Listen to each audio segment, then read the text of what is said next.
Okay, let's go.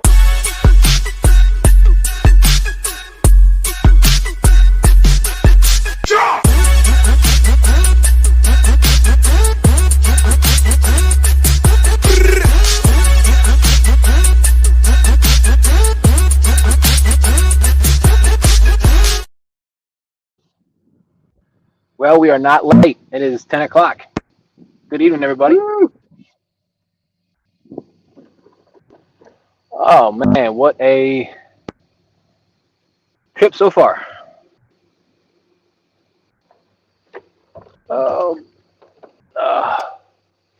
Anthony, how you doing? I'm ready. How are you, sir? Oh, I'm fantastic. I got my coffee. I got me some bait. I'm on the water. It's a fantastic night. Sounds like it, man. I have Mountain Dew and I have water. I only have two pleasure boats to deal with that are parked for the night. Big old yacht to deal with. Oh, boy. I did figure out what was wrong with my motor. I'm not going to use it tonight because I wasn't able to fix it. But there's That's awesome. some sort of idler plate. It was causing my battery to drain almost instantly when I was starting because it was sending a signal that my boat was not truly in neutral, even though I was and was still trying to crank the motor and was able to crank the motor. Huh. It was just completely wiping out my battery. And when my issue, I had my battery, where I can't talk tonight apparently, where I had the issue where my battery kept dying, even though my motor was running and all that other stuff. It ended up being my kill switch that was causing the problem. Ah. Well, just in case, I'll go ahead and take mine off. So I'm not using it anyway. There's no point in draining the battery if that is my problem. I didn't check the kill switch. I just know that something's saying, hey, you're not neutral. Yep. But yeah, man. So how you been? How was your week? My week was great. Good. Sorry, I'm trying to drive and adjust my phone at the same time. I got you. Where are we at? Sorry, I'm not on my light's not on yet. That light you see right behind me is my anchor light. I am headed to my spot tonight. I'm going to be dragging baits in a shallow area. I'm taking a chance that the fish are up feeding shallow tonight. I was thinking the same thing. I was going to do one pass right by the ledge, starting at a deep hole, go ahead on the ledge once, and then basically every hour go shallower and shallower until I find them. Because I was thinking the same thing. Water temperature is only 83 here. So. Oh wow! I water temp 76. Yeah, ours is still in the 80s, but was up higher than that. So I am hoping that the same thing you are, that they're going shallow. Every time I tried to go shallow when the water temp was above 80, I had no luck. So just keep that in mind. Well, I have no problems going deeper and deeper either. I think for me, the ideal depth was anywhere between 25 and 40.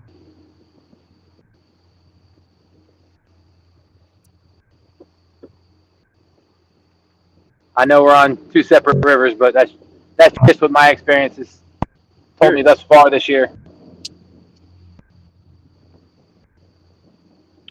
Well, bummer. I believe so. This light's no good. I'm going to have to get another one. Uh-oh. Let me say hello to a few people in chat. We got Mrs. Yak saying, going to be a good night. Yes, it is. You want to know why? Because I am on the water and fishing. I am as happy as can be right now. Well, not quite. I'd be better if he was here, but somebody's got to stay home with the baby. I get that. There's Mike Sampson, one of our #1 subscribers. How you doing, Sampy? Saying Whiskers gone wild. Yeah, it was Sampy's birthday the other day. Happy late birthday again, Sampy. Absolutely. Happy birthday, buddy. Bob and Doreen's family fishing, saying hello. Hope the fish are biting. You and me both. That's a fact. But you don't know till you throw, as they say, and we're going to throw. That's absolutely true. Now, I will say it's going to take me, when I'm going at nighttime, I don't go any faster than like 5 miles an hour. I think I told everybody that multiple times. So, I'm probably about a good 15 minutes from my spot going at this rate. So, but I'll keep reading chat and we'll get there, set everything up, and we'll get to fishing. Well, I'm getting this last lay on this planer board, and then I'm going to go ahead and start getting set up and. Beautiful. And there's Wabash Nate saying evening all. What's up, buddy? We got P&B Catfishing, Mr. Paul Boyd saying, hey, Dustin and Yak. What's up, buddy? Copy day, Darren. Hello, good people. Hey, now to get away from this yacht. There's Miss Rhonda fishing for Whiskers. I was just chatting with her via Messenger a minute ago. She said, hi, y'all. Good to see you both back on the water. Good luck to the both of you. She's not going to be up tonight. So it's just going to be us. It's going to be up to us to reach out unless somebody from our awesome chat wants to come up and help us out. But obviously, they're more than welcome to. It won't hurt my feelings any. There's Mr. Bobcat Outdoors saying, you remember how to fish, Yak?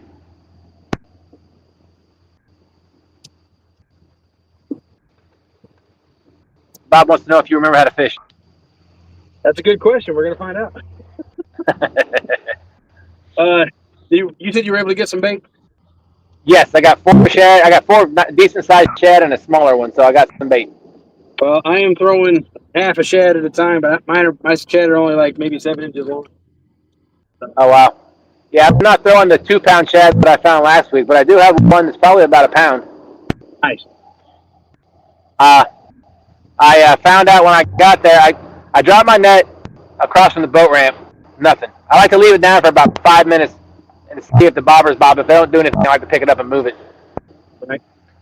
So I came around the corner to one of my favorite spots, and there was somebody there. They were inside the little entrance to the pit area where I get the bait. And I dropped it on the shallow just outside that pit, probably about 7 to 8 to 9 feet deep. And as they came out, they said they had to weight their net down because all the shad were deep. Okay. So I have a floating net.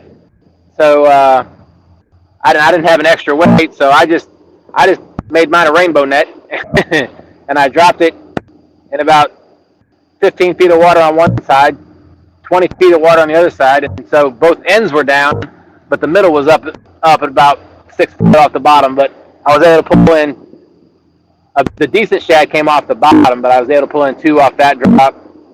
So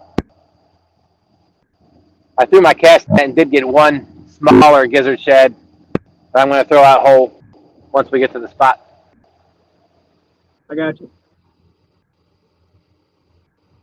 Good evening, Bobcat. Says, good evening, Dustin, Yak, and Chat.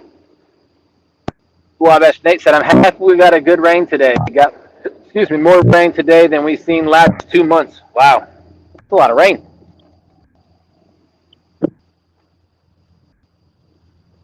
It rained here, I think, a couple days ago.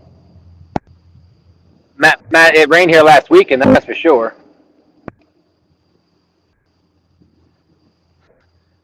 My wife's probably gonna get mad at me for sharing this, but when I was up in Lexington, the night that it rained, she sent me a text message and said, "We got the boomies and sparklies, thunder and lightning." I thought that was hilarious. I had to share it with everybody around. Yeah, have to. The boomies and sparklies.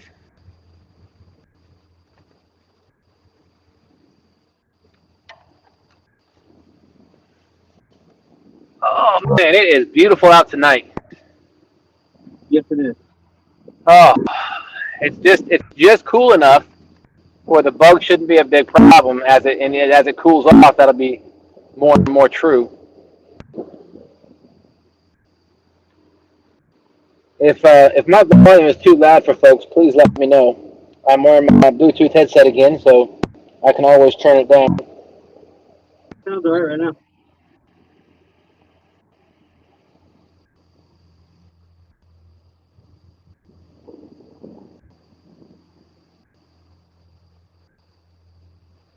I think the one reason I was struggling to get bait was because there was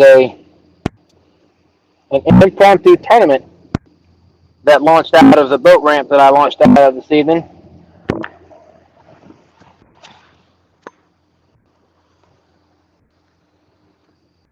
I say impromptu because I was just told about it at about 7 o'clock, or no, it was probably about 8:30 this morning. But then they were supposed to be at a different ramp, and then my neighbor came over and informed me that they all decided to change, and now they came out of the same ramp that I came out of. So there's probably about 50 cars at a ramp that is not very big. Fun.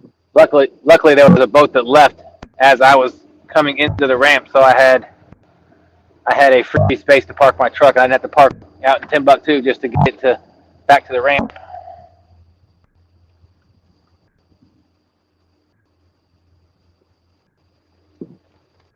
I'll tell you what, What's that? these planer board lights are nice. Oh, absolutely. I made sure I brought 2 red and 2 green.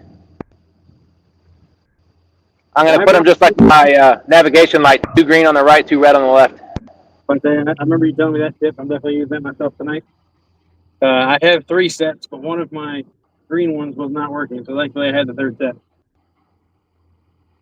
Yeah, I'm gonna have to send you the link, but Freddie sent me a link to something you can buy off Amazon. It's a charger for those batteries. They're rechargeable. That's cool. And it comes with, the one I bought comes with it's a USB charger that charges 4 batteries at once. Now, they are from Japan, and all the writing on the package is in Japanese, and all the writing on the device itself is in Japanese, but it doesn't take a rocket scientist to figure out. You plug the USB port in, and you plug the batteries into the ports that they go in. Right. So the one I got had 2 chargers and then 8 extra batteries. How many extra batteries? 8. 8. Holy smoke. So I've got 4 good lights and 2 additional batteries that I have all charged up and ready to go. Good Lord, this boat's flying.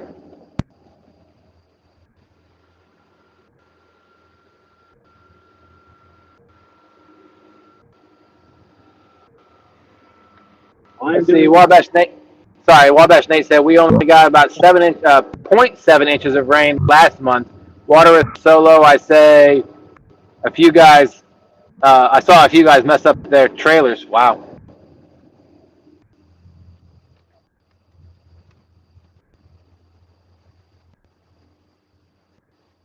Well, I'm sorry, Anthony, what were you going to say? Dude, one of Shayna's favorite technique. I was only going to run the 4 board, but all year this year, every time she's like, hey, I want one bait behind the boat, not on a board. That rod is always outproduced, which goes against the traditional thinking of, hey, if you go over the fish with a motor, especially in shallow water, you spook them. Well, and it doesn't seem to be the case, at least not when they're heavily on the feed. So, with it being fall, I'm hoping they're on the feed, obviously. And we're going to see if Shane's way outproduces again tonight. There's Big Slim 91 said, get after it. Yes, sir. We are doing our best. We do apologize for not having baits in the water at the moment. Anthony's a lot closer than I am. I think they're in the water, buddy. Oh, good. Anthony, yes, I told you he's a lot closer than I am. Currently going a mile an hour, which is very fast, but obviously when you're setting the boards, the faster speed gets the boards out faster. So, yeah. For those that didn't know that. Yeah, I like to troll anywhere between 0.5 and 0.8. Right. I think I'm going to go ahead and bust out the drift sock, too, just to be safe. There isn't a little bit of breeze tonight.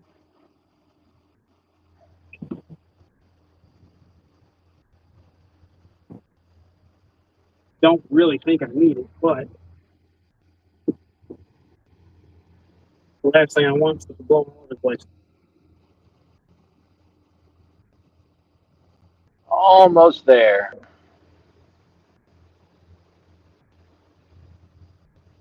Well, I'm almost to the mouth of where the river dumps back into the channel. Then I got to go around a shallow area, then through a narrow entrance into the pit. So we're getting there. We'll definitely get there. Get there. I think we should get there and baits in the water before 10:30.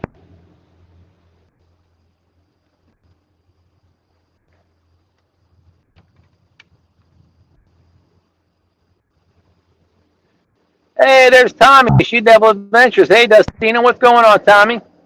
Nice to see you. Thanks for coming in, and welcome to Whiskers Gone Wild.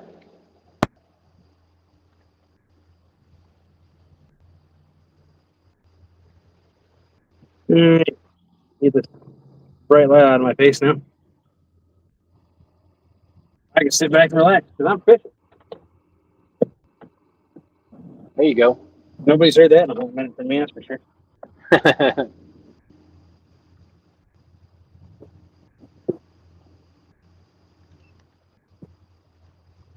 So I was, I'm sorry, go ahead.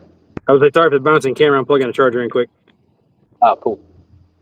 I ordered something pretty cool I saw on Amazon. I got to thinking, you know, of course I carry this tripod with me whenever I go somewhere, and I'm always plugging a cable into my phone to charge it,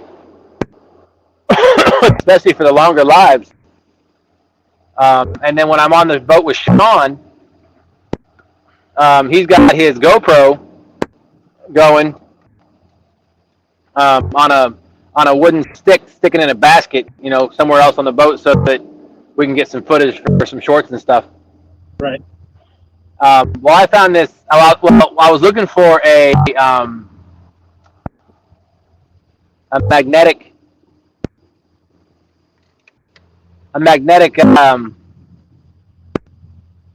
tripod adapter, so that a charging one, like you put in your car. Right. And I did. I found one, so I ordered it, and it should be here Monday. But not only so I can plug my battery thing into the charging unit, and then I can just magnetically put my phone on the tripod.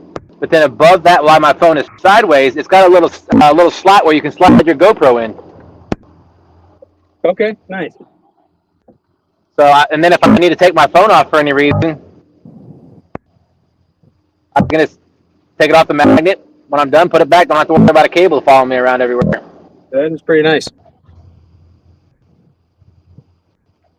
Tell you what, I'm glad the tide is up, because I was just in an area that is usually really shallow. Right. I wasn't paying attention. I don't know what it is, but the moon is not out tonight. I do not see it anywhere. So I tried going out last night, but I got to the dock, got launched. Well, I didn't launch with the motor because I'm all by myself, so I usually launch with a rope, tie it off, park the truck, and then come back and start it before I push off the dock. So the battery was dead. Oh. But behind me was an absolute bright, huge, gorgeous orange moon. Orange what? Moon? Oh. It was orange. Just straight up orange. Like Tennessee Volunteer orange. It was insanely orange.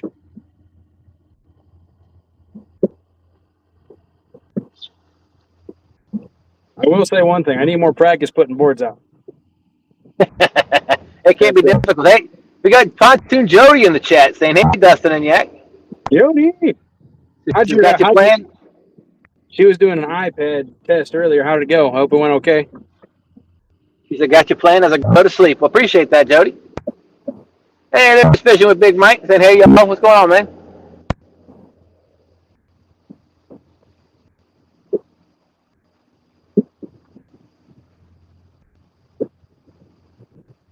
I'm almost to the mouth of where the channel meets the cut. Nice. Yeah, my boards all over the place. the two on the starboard side, you know, they're good. They're normal distance, normal spacing. My port side ones though, man, they're about twice as far out to the right. You know, looking at the back of the boat, way over there. How deep of water are you going to drag right now?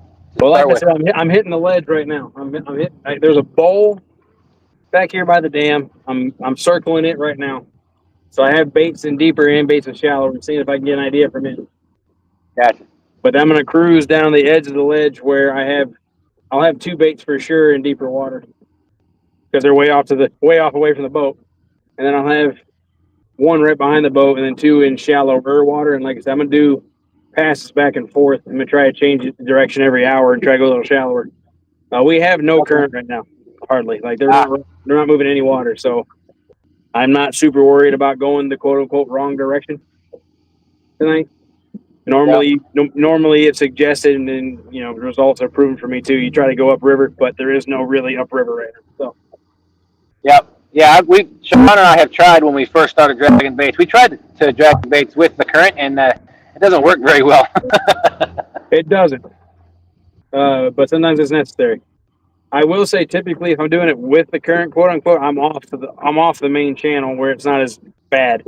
Because right. Anybody who is not understanding this conversation, when you're going with the current with this stuff, you're getting nothing but tangles nonstop. At least in my experience, it's always tangles. Yep. Yeah, I think the one time that Sean and I had done that, we spent more time undoing snags and tangles than we did fishing. Unfortunately, it happens. But once we started going with the current, it's a whole different ball game. Right. I mean, against the current. Excuse me.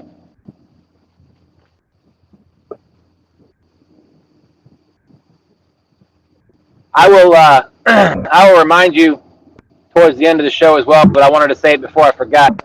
I'm probably out next Saturday because I got to the tournament first off in the morning. Excuse me, and then my daughter, we have to get up and haul horses Sunday morning, so I need to get my sleep. I understand. I definitely understand.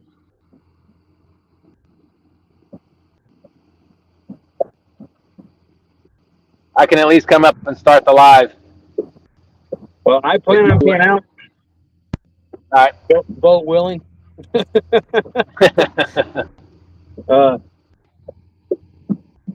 Time will just have to tell on that one. I will say the bait that I'm seeing, the white bass that I'm seeing, are definitely in shallower water. So if my first pass by the ledge doesn't produce anything, I will probably make a very sharp move in rather than a small move in to try to get closer to where I think that mark is going to be at. It looks like they're hovering around the 20-ish feet mark or 15. Yep. My boat's currently in 22, and they're definitely several feet off the bottom. So I know my deeper baits are nowhere close to them. At least not to the bait fish, anyway.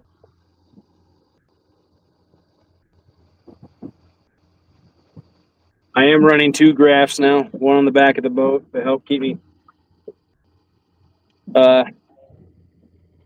in the right direction, but also to make sure I don't go over anything super nasty in terms of like big trees or anything like that. But then I finally got a unit to side scan, which I've been wanting for a hot minute. And I was able to get all of it.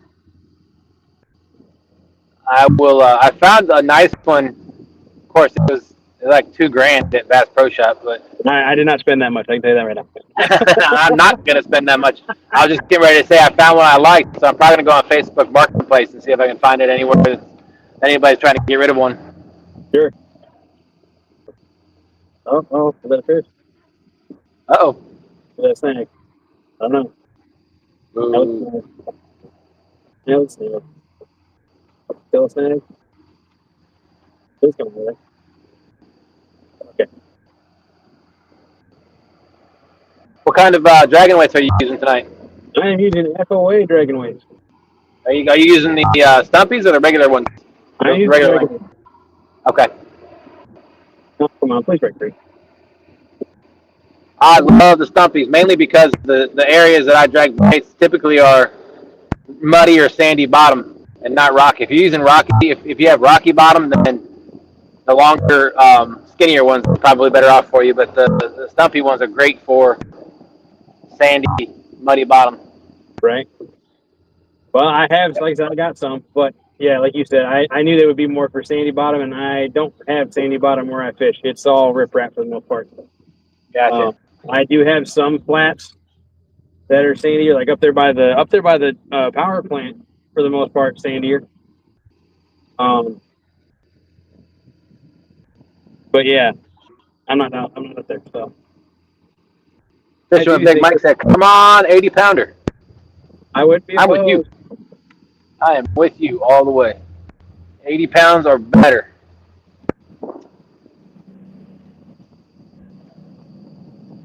And for those of you that haven't been in here before or forgot, we are simulcasting on both our Team Snaggin Whiskers channel and it's Yak's Family Adventures, Yeah, Fishing Adventures.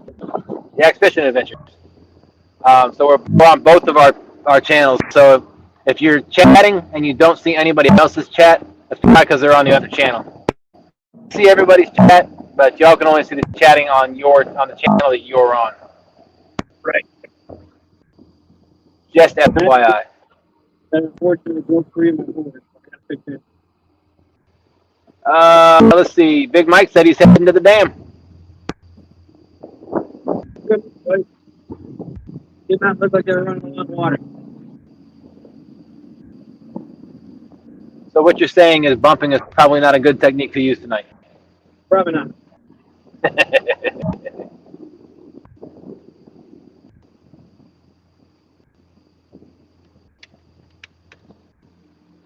All right.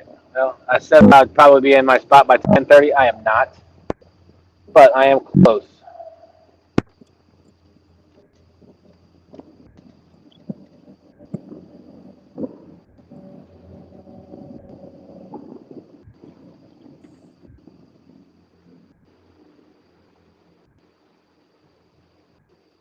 I gotta maneuver all these fishing boats that are out here.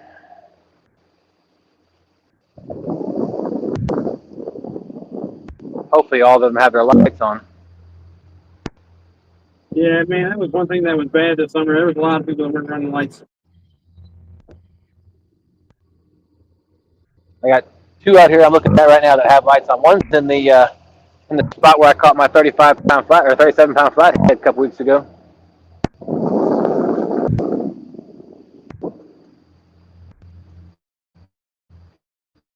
Ooh, that breeze is getting those.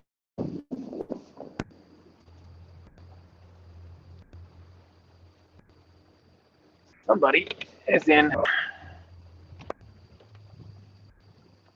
Oh, come on.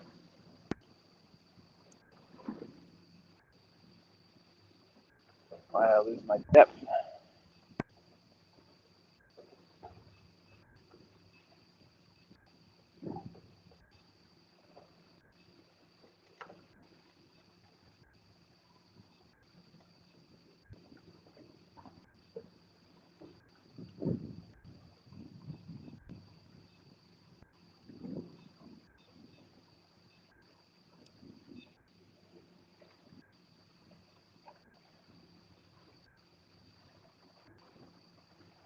There we go. I got a boat sitting right in the front of the entrance where I want to go. I have to go around them. Oh.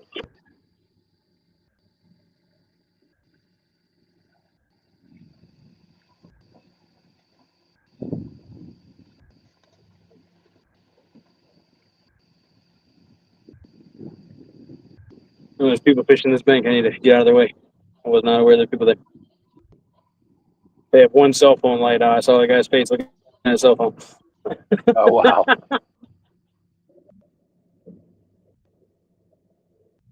If by chance they're watching this, I'm sorry. I'll be out of your way in a minute. I'm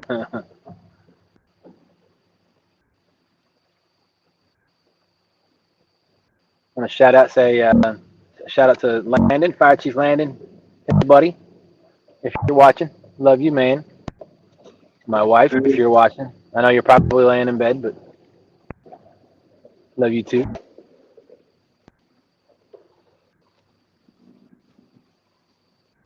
I tell you what, there's a lot of debris in the water here tonight. Yeah, I have completely lost all signs of bait, so I am going back. Because I definitely think you need to be around bait or catch fish.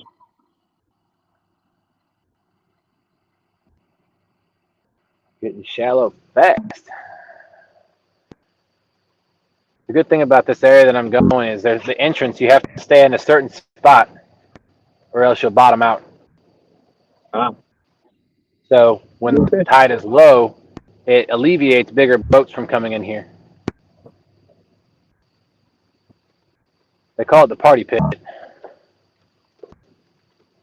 I got you. It's the same place that I drug baits when I was doing Top Cat, where I skunked.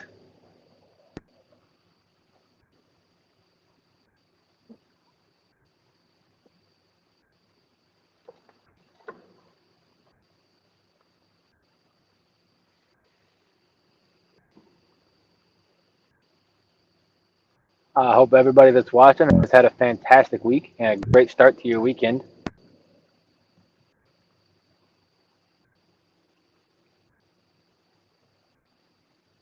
It's been a busy week for me. I started bowling 2 nights a week now, so I bowl on Tuesdays and Thursday nights.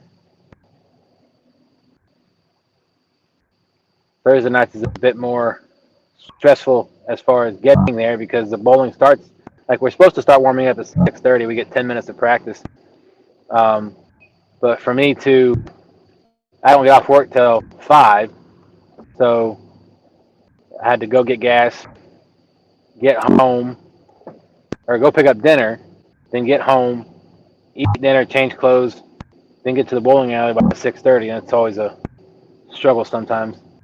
Right. It's always a struggle sometimes.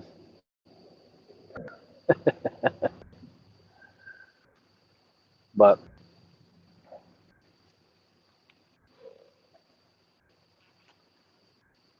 I didn't bowl too bad. I ended up my last game I bowled a 226. I did not bowl worth a jump first night of the week.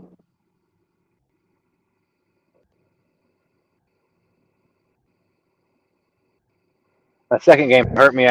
My first game I bowled a 191. Second game I bowled a 178, and then I bowled a 226. So I didn't quite get a 600, but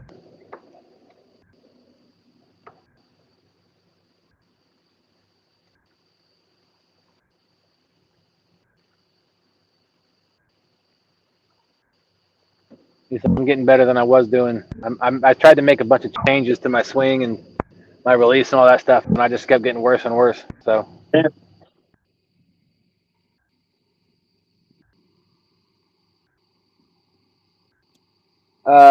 Big Mike said he's going to get some crappie.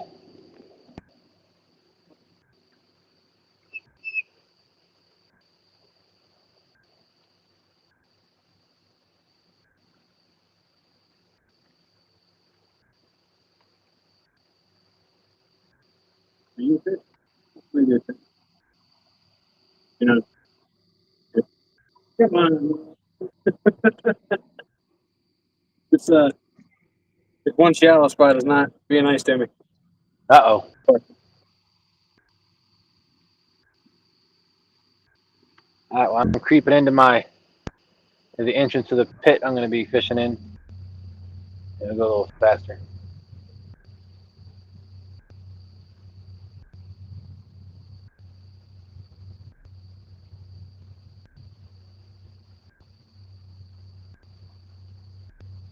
Currently in the middle of the circle, so I'm waiting to throw this last rod out till I get straightened back out again. Whoa. That is one thing I've always struggled with. Trying to accurately put boards back out whenever you're spinning. Yeah, that can be a pain. I got 2 or 3 lines wrapped up in my trolling motor prop trying to do that one time. But that definitely doesn't tend to me. Actually got 2 lines wrapped up in my main prop too. Oh, luckily I was able to get it all out.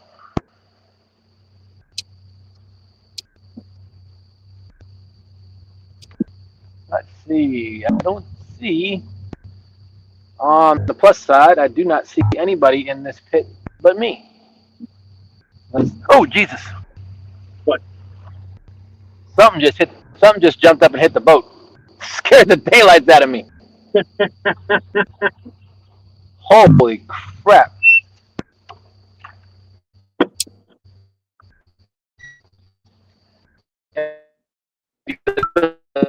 Two weeks ago until 5 o'clock in the morning, there was mullet jump.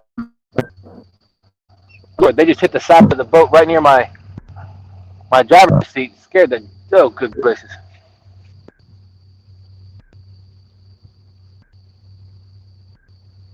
But yeah, for those interested, Tampa shad on a river sticker hook with a Nina's Ninja rattle. Tommy.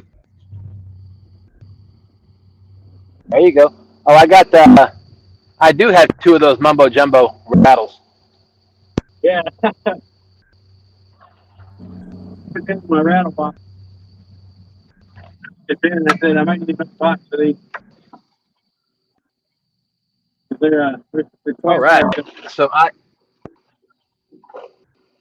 right. So I'm in my spot.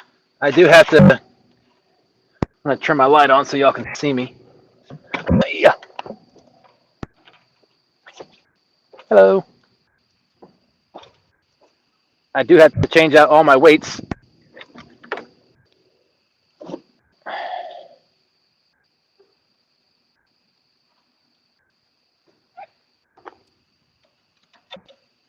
I think all my 1, 2, 3. No, I'm gonna have to change out one of my leaders too, because one of them is a. That's right. I changed one of mine to a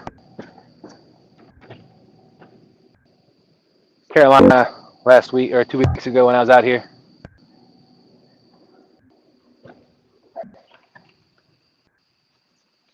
All right.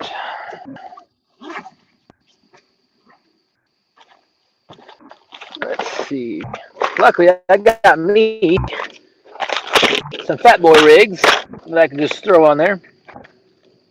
No problemo.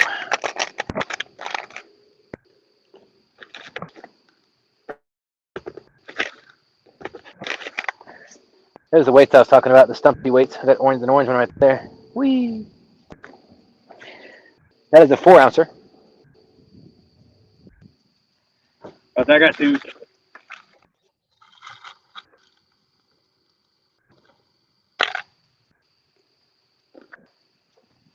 Let's see.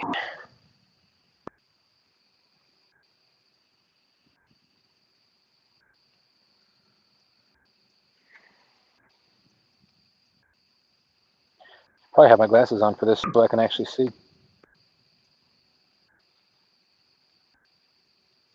Would make sense, yes, sir. The little things. Yeah.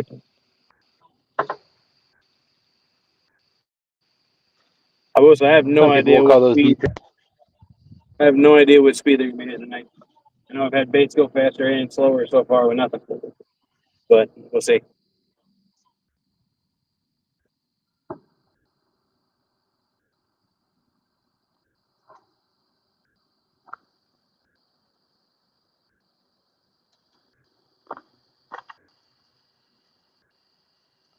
To be 100% transparent, not all of my dragging weights are FOA weights because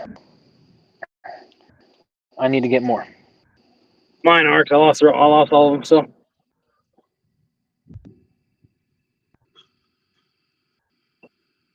I have some tidal weight dragging weights that I have had for years.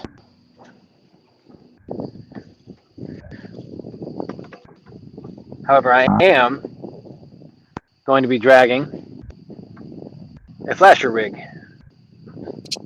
of course you are. I wouldn't have it any other way. Surprise, surprise. Yeah, we'll go with that.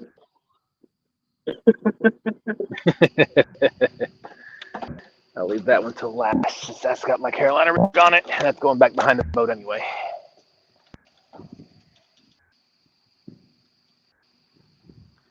Sorry if anybody said anything in chat. I don't think anybody has. I can see Tommy laughed at me jumping out of my shorts.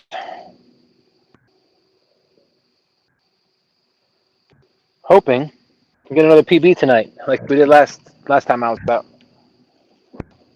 Yeah, well, very glad I can do that.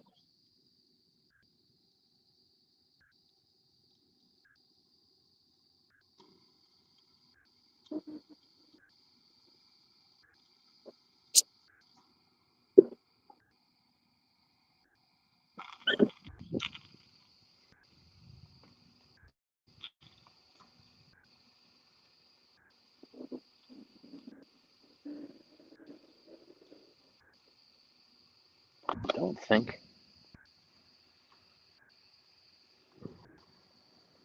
That All right, I am am exactly moving. what I'm doing.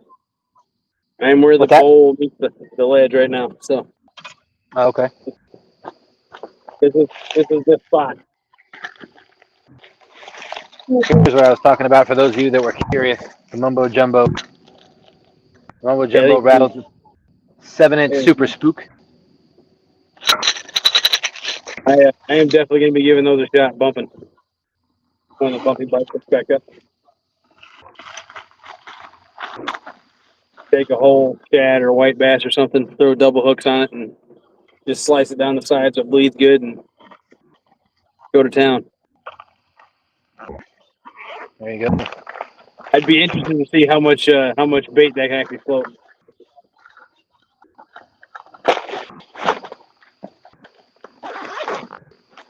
You and me both.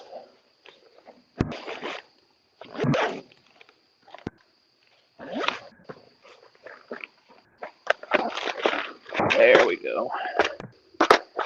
There's my other dragon weights.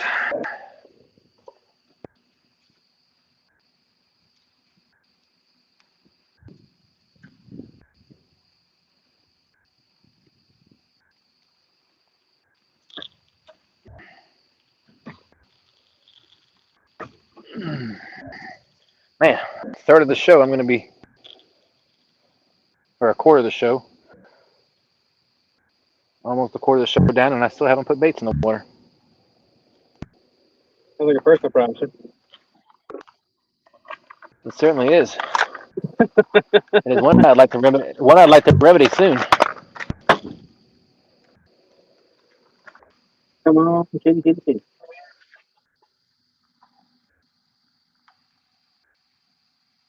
Show me the hundo.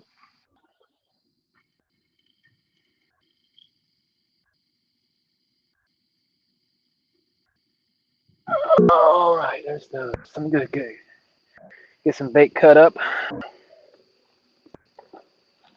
Got bait jumping all around me right now.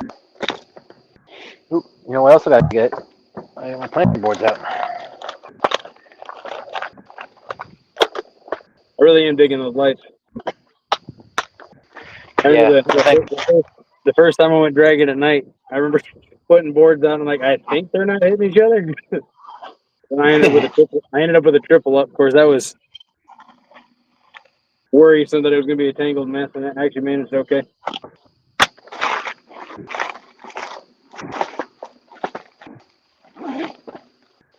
All right, now I gotta remember where I put my planer boards.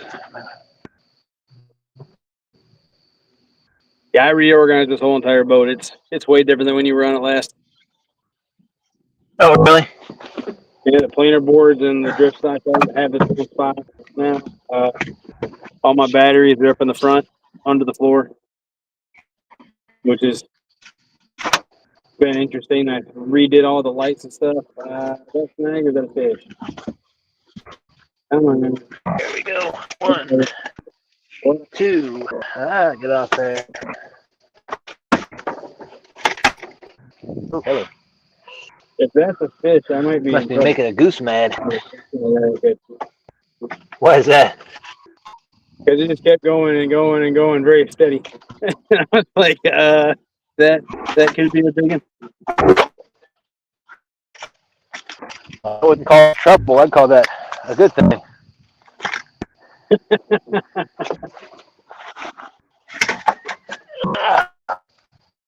All right. And the boards are up. Come on. I'm out of location. Still there. All right, I pulled my FOA net out, so I'm gonna, or my FOA sling. Hopefully, I'll be using it tonight. All right, let me get in position real quick. Well, that's definitely a snag. Break your come on. Come on, please, please.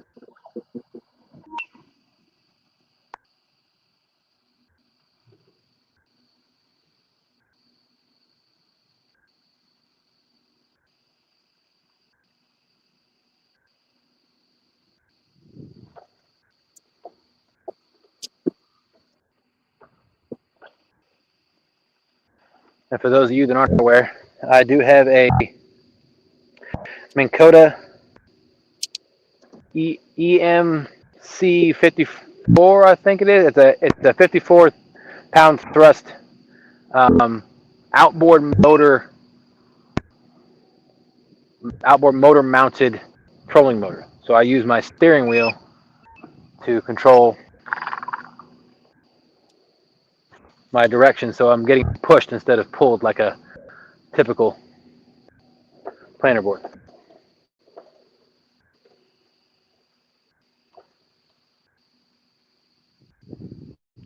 While I get to my current location, get me some bait out. And cut that bad boy up. Oh, fishy. It snagged twice.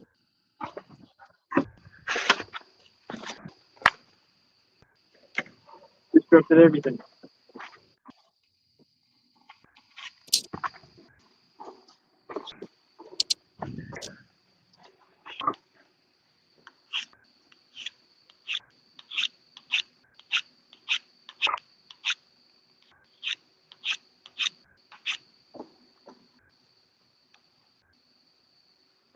Why am I going that way?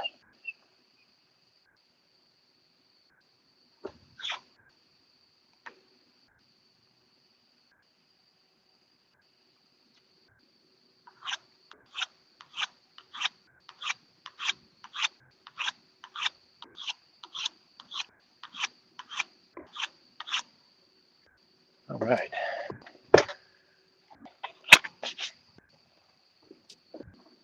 Sorry, I keep turning my light because I can't see anything when that light's in my face.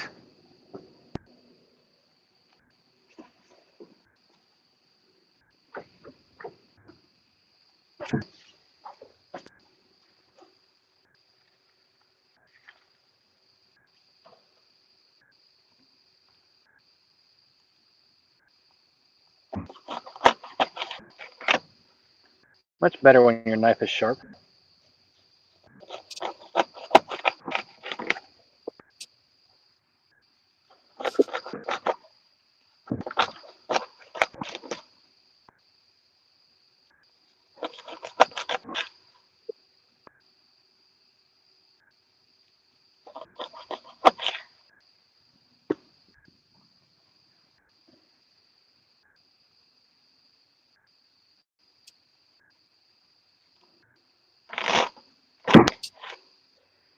All right, we got 6 baits. Getting ready to deploy 5 of them at least. All right, let's get on mine. Yeah. 4 more plus 5 of the planer board lights. You can see when they're floating away. What's that now? I couldn't hear you. Another plus side of the planer board lights. You can see them when they're floating away. Uh-oh.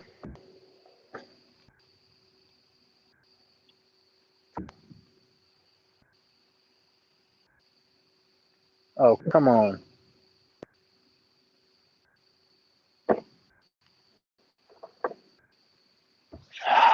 Really? All right. Oh, there it goes. My speed wasn't registering.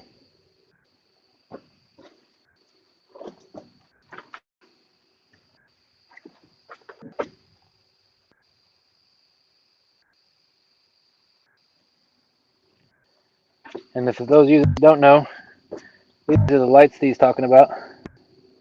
You get them at FOA customsandgear.com. Comes with a little small rechargeable battery. You flip it around, and voila, we have a green light.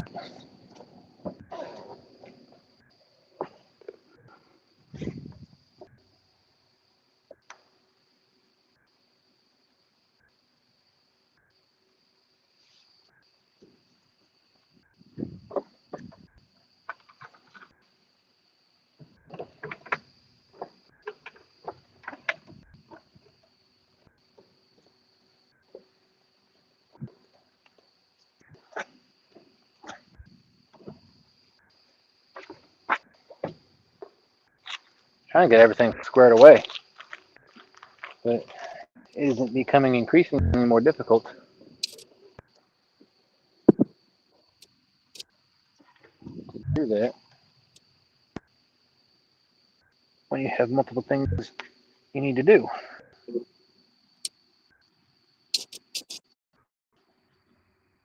Hey, Doug Talley, what's going on, Rebel River Cats? Whisker Warrior, Rebel River Cats.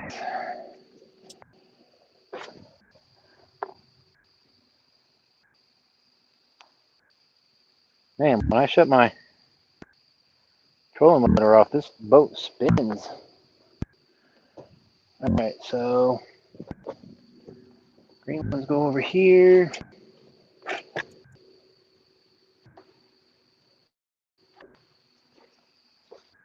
Red ones go over here.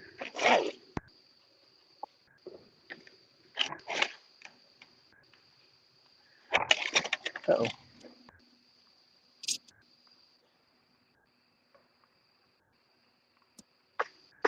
Well, at least I could use my net for next tonight for something.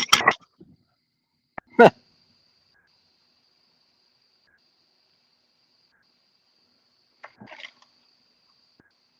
can tell you one thing: they're not in 50 feet of water. What It are? is dead here at 50 feet. Oh, is it? Yeah. So I am definitely going to move shallow. I'm going to just make a big move now because I got to reset anyway.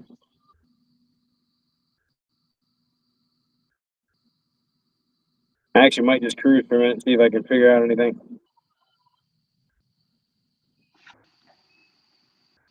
All right, I'm getting ready to put out my first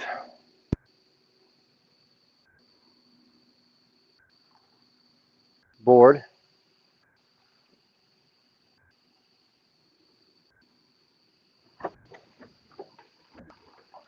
Or my first bait, I should say.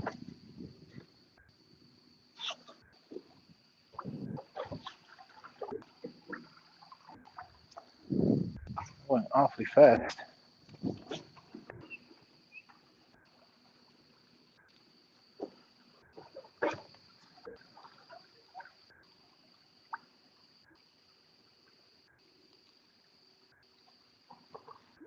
Ow.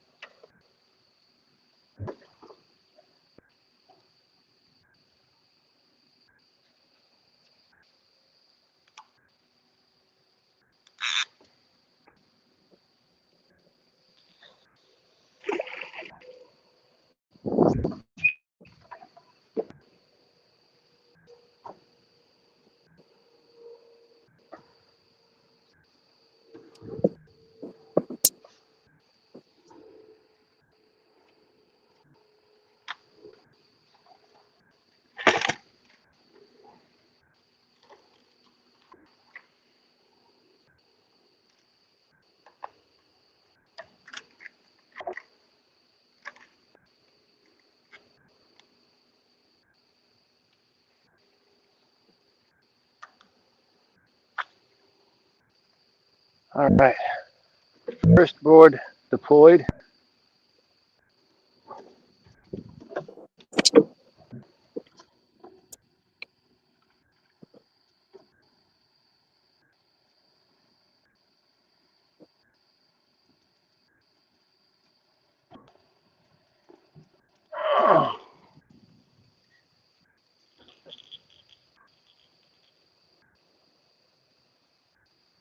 I have a feeling I'm going to go buy this other yacht and pass in before I can start again.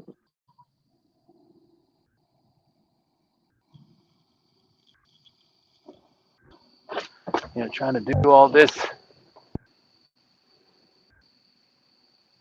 kind of difficult sometimes.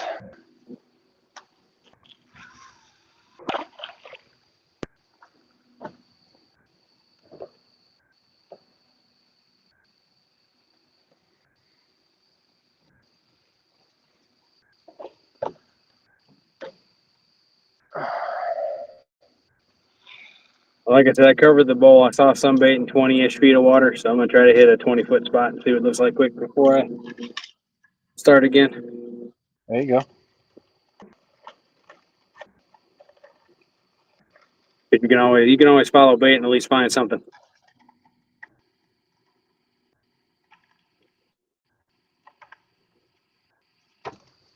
I will say it had to have been a pretty hefty snag because, the 85-pound leader made it just fine, I'm sure, because it broke at the 40-pound line, but still, it was a pretty good snag.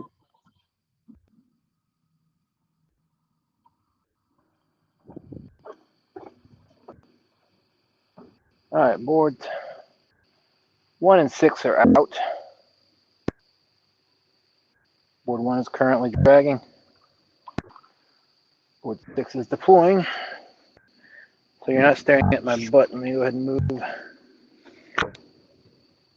that up.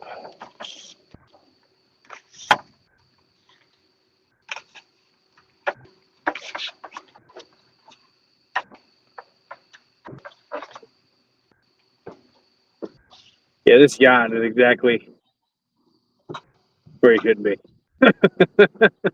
Dang it.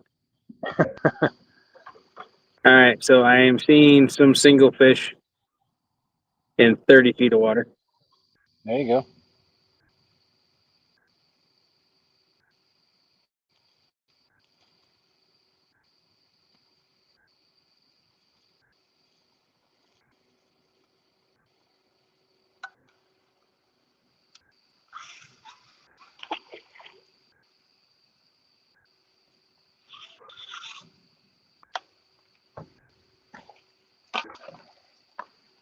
Board on line 2 getting ready to go out.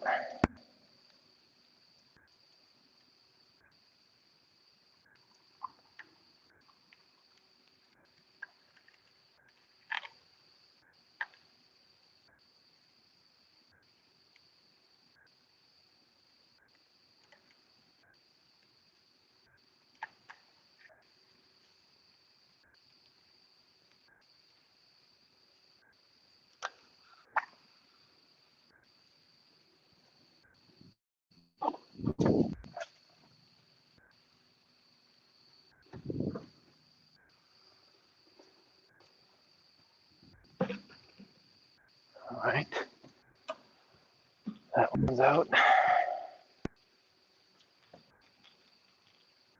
Guess I'll read chat for a minute while I'm looking too. Sorry, guys. All right. Appreciate that. River says he's down by Dutch Gap. I don't know if you saw that one already or not. Oh, no, I saw him pop in there. I didn't see where he was at, though.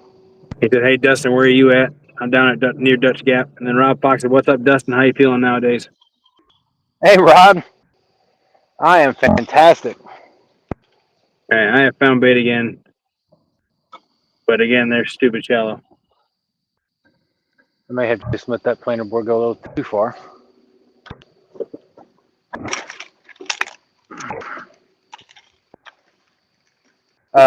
Doug, I am. You keep going up past 295, past the first deep bottom cut to the second deep bottom cut in that party pit right there.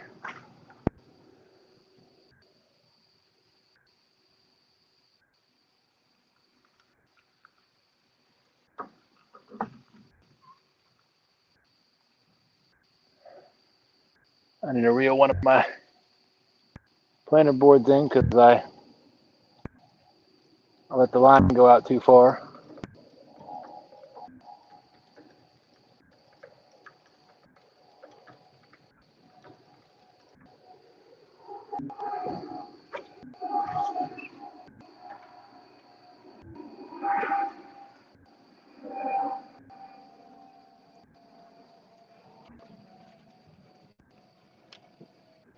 I'm not the best at reading the graph, but I'm definitely seeing something.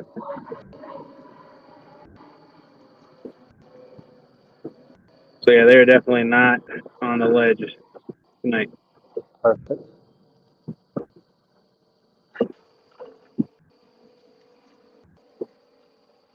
All right, let's see.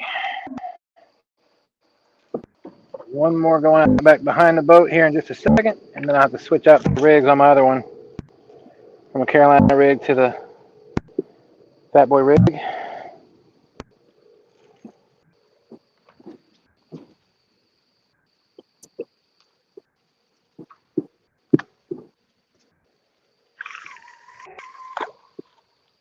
Yeah, I love it when you. Go ahead. I forgot there's another channel in here that I never ever follow. I've done it once during the daytime. I love it when you cast out a flasher rig and you see the flasher start flashing as soon as it hits the water. You definitely have a love relationship for those. I certainly do. They have done me well since Kevin has introduced them. Man, that bait is, if that's bait, that is thick. Holy smokes. Yeah, I'm definitely gonna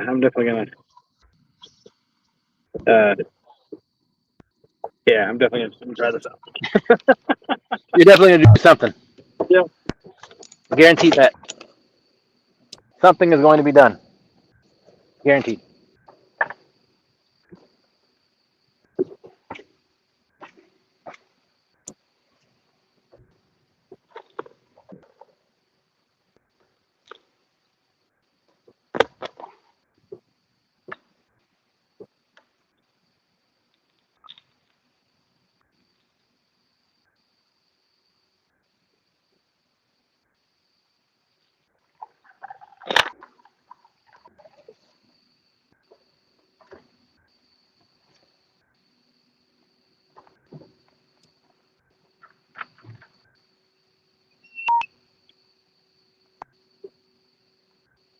I'm currently pulling the boards at 0.6. Yeah, that's what I was aiming for, 0.6. Start the speed, I thought it'd be a good point to start at.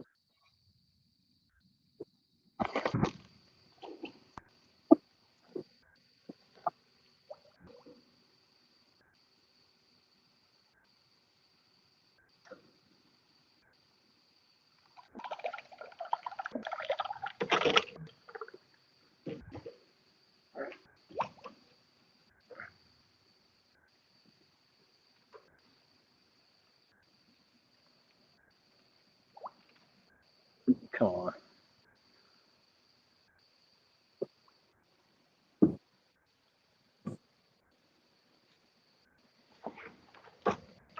Trying to do all this stuff and watch where I'm going has been a bit difficult. Definitely part of the challenge, I'm sure. Especially when I got this bright light shining in my face. I'm currently dragging in about just over 5.5 feet of water.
Oh yeah, I'm all over bait right now. It's nice.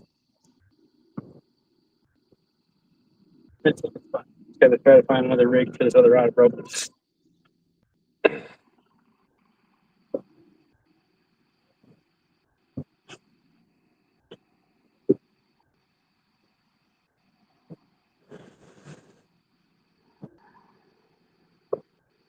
Hey, did you by chance check out the or see the results from the tournament today? From the Mississippi River one? I did not. I wondered if anybody knew did any good or not. I hadn't heard. Yeah, nor had I.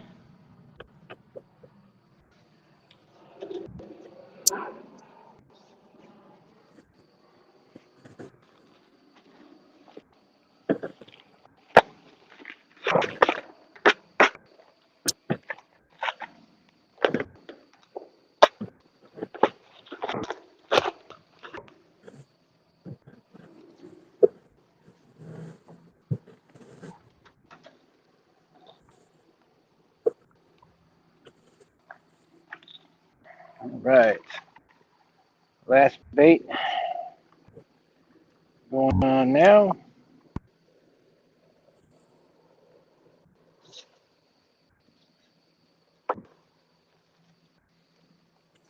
Man, I really need to clean this boat up.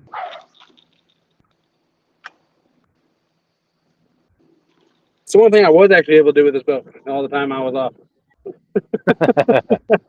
It's a lot cleaner than it was. Sometimes you just got to do it, you know. All right, I now have 6 baits out.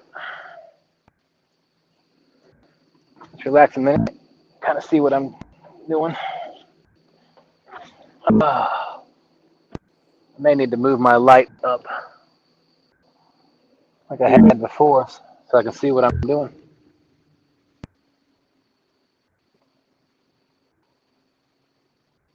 There we go. Rhonda said, Danny was in Jeff Beal's chat and said they finished 30 out of 100 with one 32-pound fish. I think that's what you all asked about.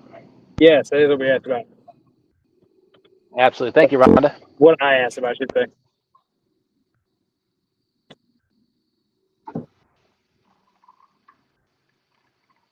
My OCD is throwing off a little bit because my 5-foot rod I moved on the inside of my 6-foot rod, so now my lengths aren't matching up, but that's okay. I'll let it be.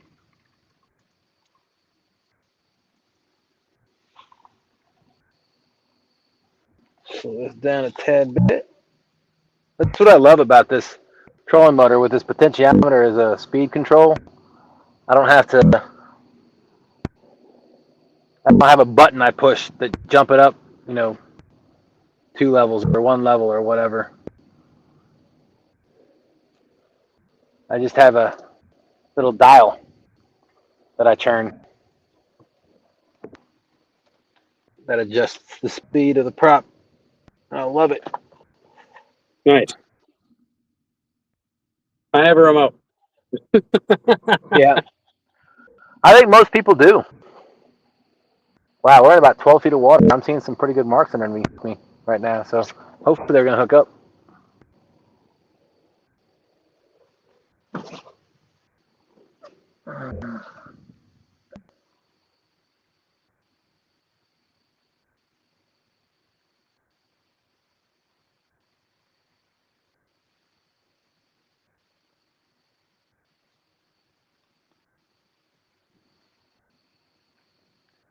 I'm actually driving. Hopefully somebody hooks up. I'm actually driving by graph right now. I can see where I'm going on my chart because the light in front of me is blinding me, and I'm heading towards the bank. But at some point, I'm going to have to turn around. Oh, excuse me. I'm going to have to turn around and make another run. Yeah, I ended up going a little deeper than I wanted, but I'm still seeing marks, so I'm just gonna roll with it. Like I said, I found. I know it was here because I was told about it. I had never fished it really. but there's another. It's not the. It's just another creek channel that goes right through the middle of this flat. I never really think about checking it out until I've checked everything as normal out first. Which we will see, but I think that might have been a mistake today, based on what I'm seeing.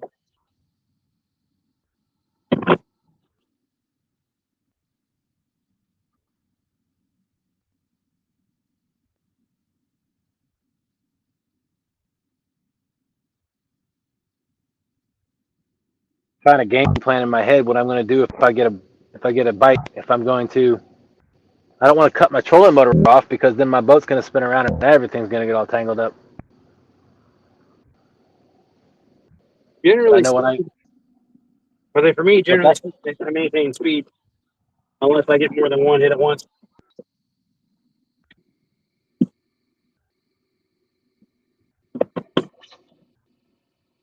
That's just me. Yeah.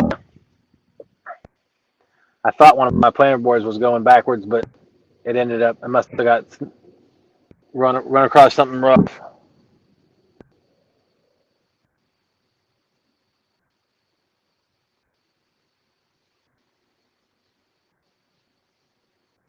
I about did it. About cast one out without a weight on it. That'd have been awful. It wouldn't done anything. Oh.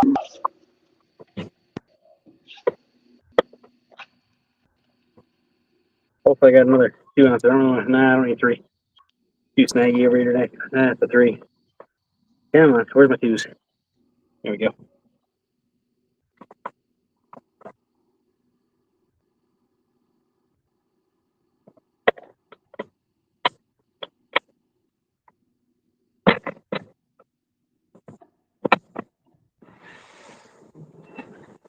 One thing I really like about the FOA weights is they have these clips on them.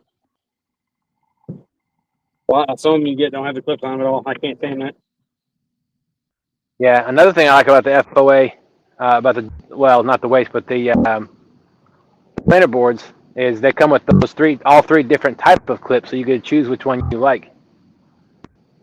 That's also true. I generally go with the yellow. I do too, but I was having some issues with the line staying in the yellow, so I switched to the red on a couple of mine.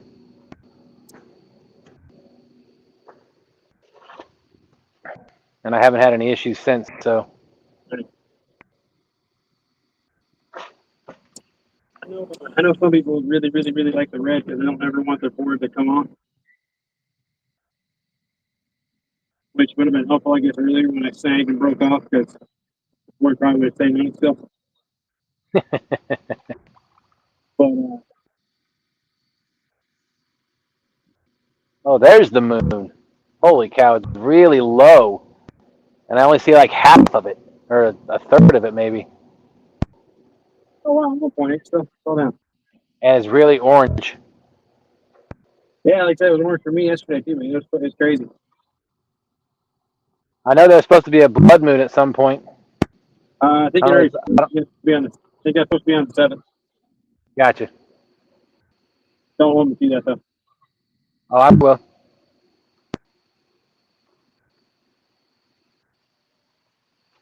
All right, so much for the bugs not being out tonight. Good gracious. That is one thing I am not having to deal with, which is nice. You will not hear me complain about that.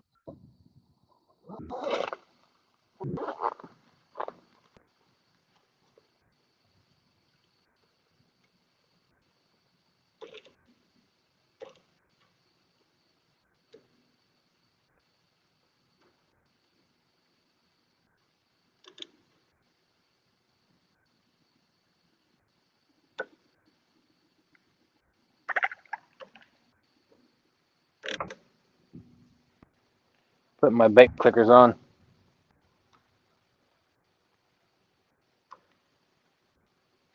Really not.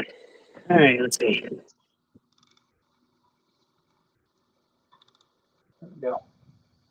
Oh, Josie's getting better at counting. She's counting all the way up to 20. She only missed 3 numbers today. That's awesome. Yeah.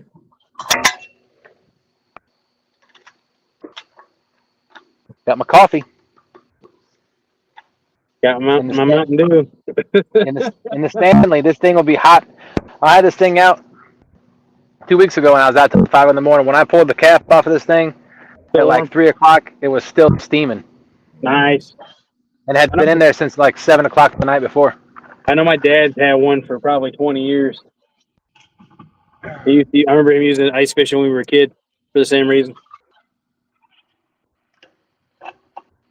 I think of Chris and Telly every time I bring this thing out because they've got one just like it, and they never forget to bring their coffee. I always do. Right. I know how you coffee people are. You need the coffee. You get hateful and mean without it. I'm never hateful and mean. At least I try not to be. It can get misconstrued sometimes. People think I am, but I'm not.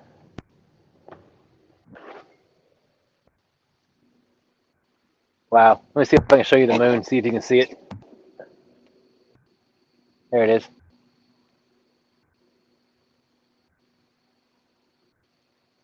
Rhonda said, "I heard coffee." Can y'all see the moon? I cannot. Hang on. Barely. Yeah, it's very orange though.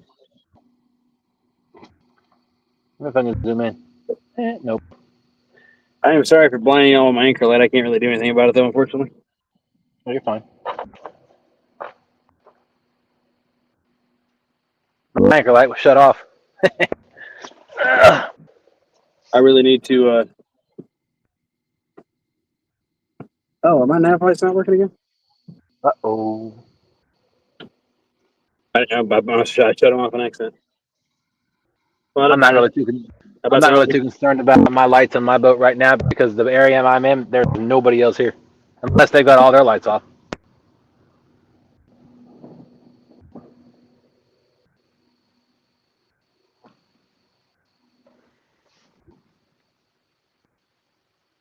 Come on, fishes. I know, right, man? It's been entirely too quiet. And I talked to Bob. He only caught two fish bumping the other day. Wow. And he the day before that, he only caught two also. So I was like, okay, I'm definitely going to go dragging.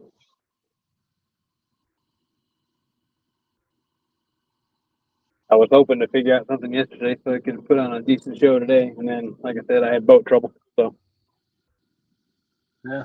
Part of owning a boat sometimes.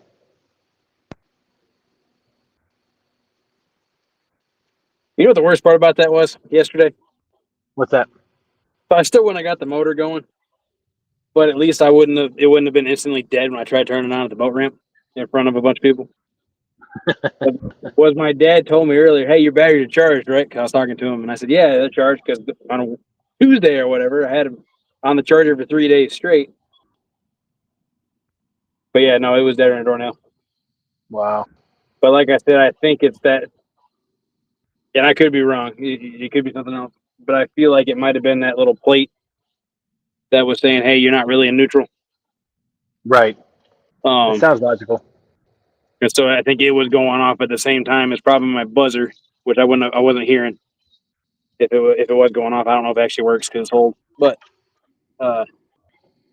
it was probably going off while I was trying to crank the battery, so it was going off twice. And I'm under the impression cranking batteries don't have a ton of juice anyway to start with because of how much it takes to crank. I mean, it has a large amount, don't get me wrong, but it takes so much each attempt. You go through it pretty quick.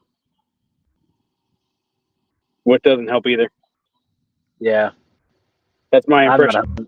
I'm not an expert on batteries either. Yeah, me neither. Tommy said, I just went out, but I can't see the moon here.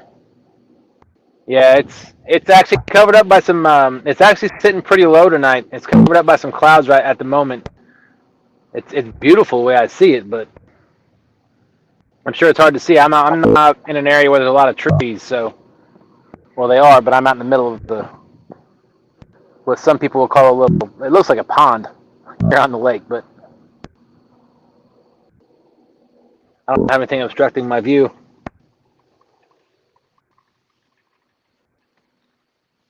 I will say, if nothing else, I'm at least enjoying looking at these lights. They're very pretty.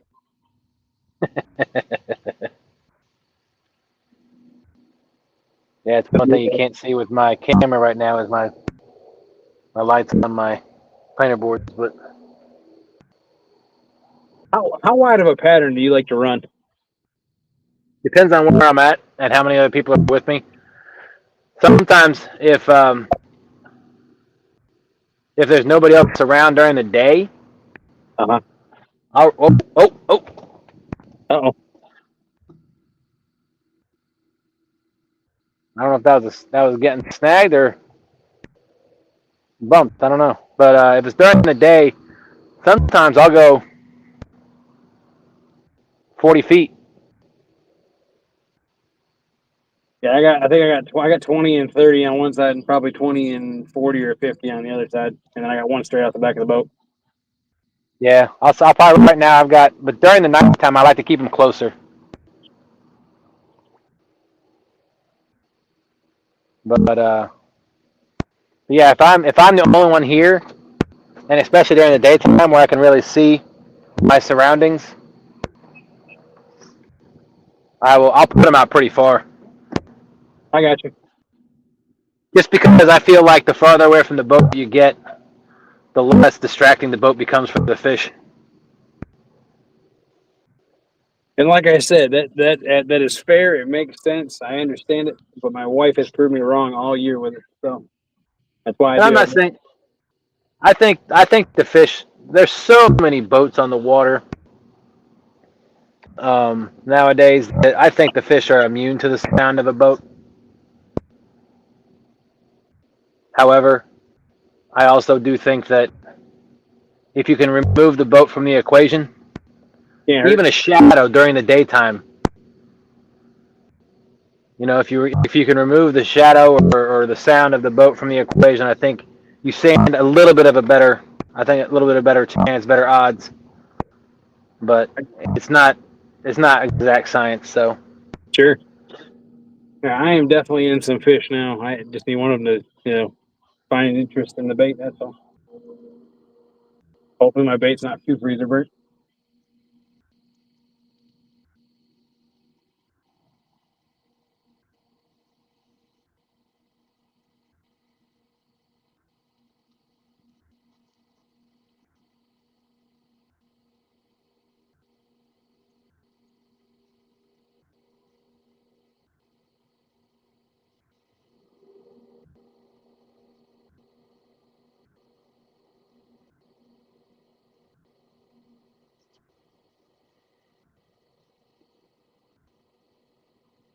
Oh, you know what I forgot to mess with? Where did I do with What's that? that? Where did I put that? I have a black light flashlight. I was going to show everybody how bright the tips glow on these rods. Oh, I bought one. So I wanted to try it. But I definitely meant to charge them before I cast them out. I'll have to show that whenever I come back in and rebait if I rebait.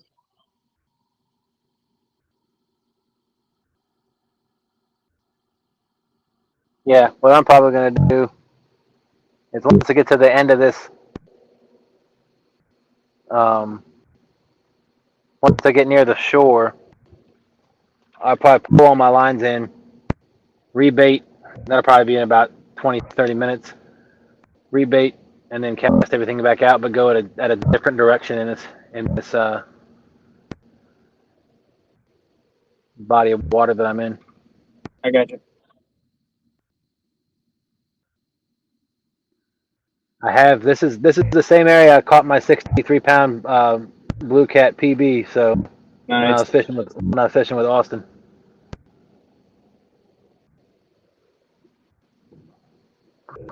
I can't exactly tell. I would like to beat my 56 at some point this year. Biggest for me this year has been 46. Biggest fish I've caught this year is 37.5, and I caught that 2 weeks ago. That was a nice flathead, man. It was beautiful. I was happy to see that. I was just happy to get a fish. It's been a struggle for the last couple months. It really has, man. It's been awful.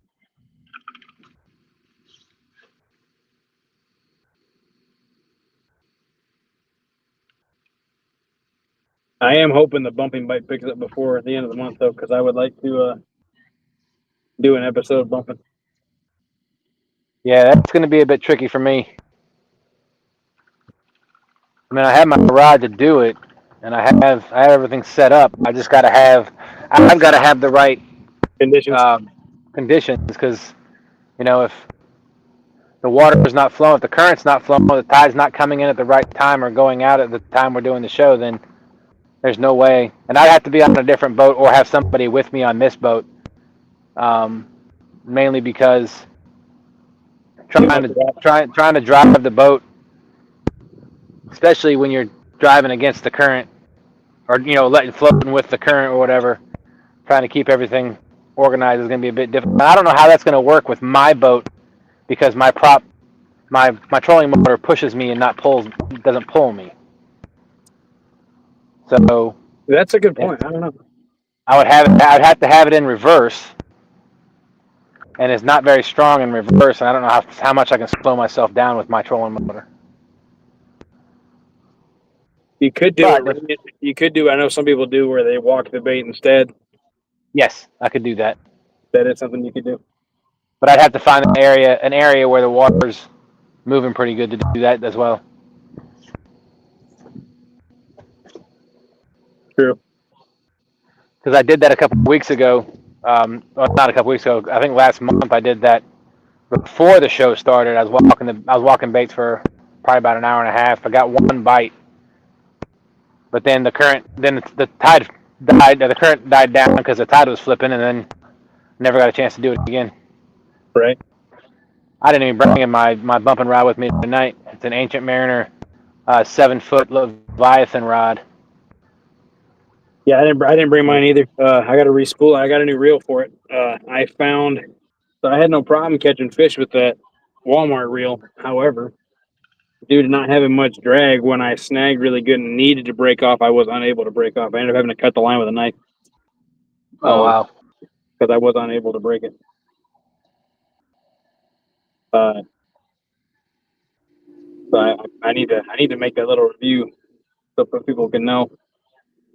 65-pound braid with that reel, and in a boat that can work against you in terms of breaking stuff off. It wasn't wanting to break.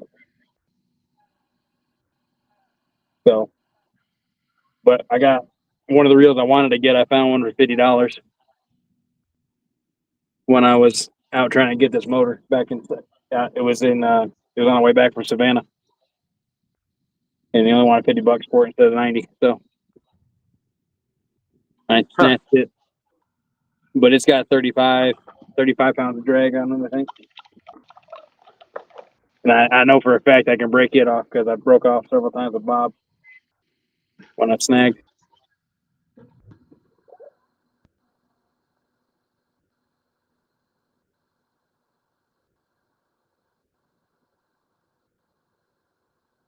It's a PC Fun Alios though. Oh, okay.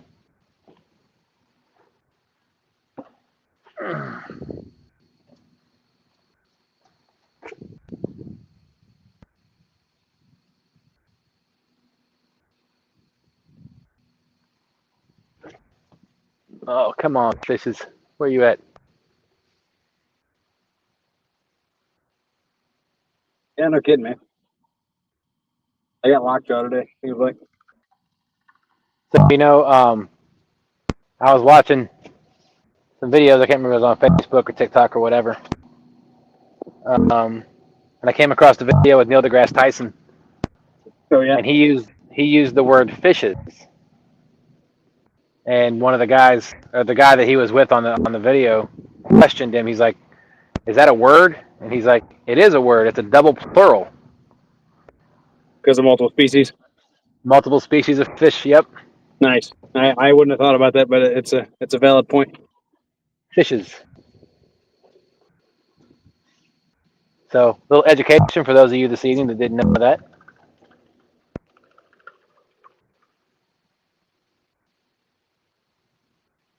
Oh man, I got bats now. I didn't think there was bugs out, but there's bats flying by my rods. Well, maybe that's why the bugs aren't out, because the bats are out. Fair enough. Generally speaking, though, I see bass start getting false bites. I got a planer board that's looking funky. It looks like a sinking ship. I don't know why it's leaning back and to the left. Little baby channel catfish.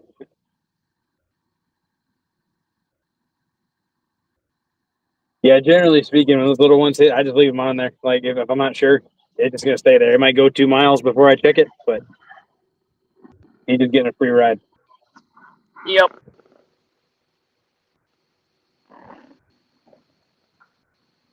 Been several occasions where I've reeled in, and it's been a 1 or 2 pound channel or blue.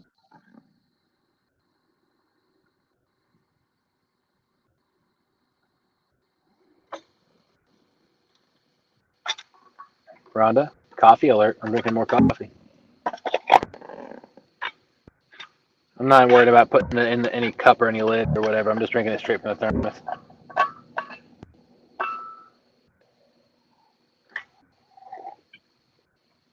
You know what else I wouldn't be opposed to seeing tonight?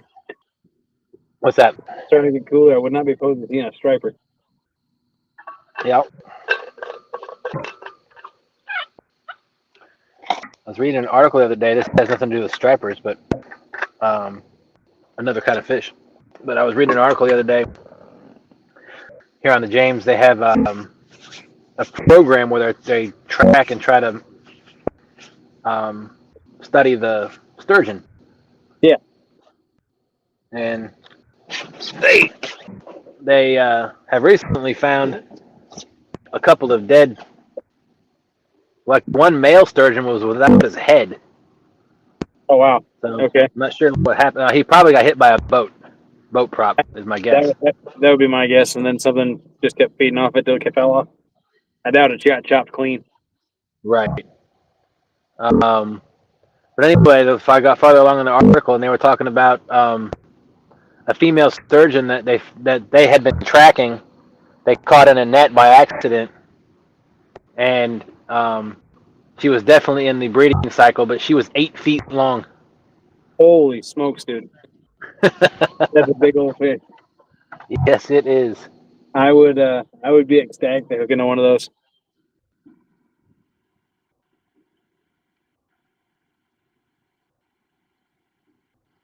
I know watching Shanna fight that 5.5, 6 foot one was pretty cool.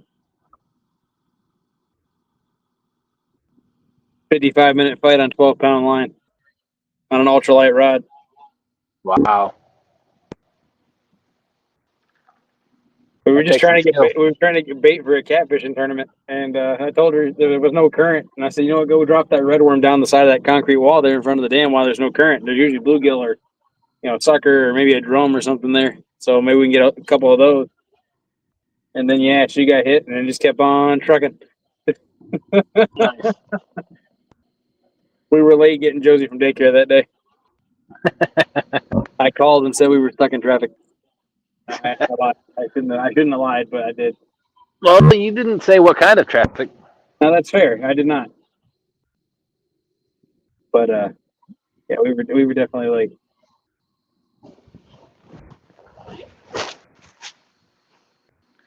Chilly enough that I'm putting my hoodie on, but I don't need to put my coveralls on just yet.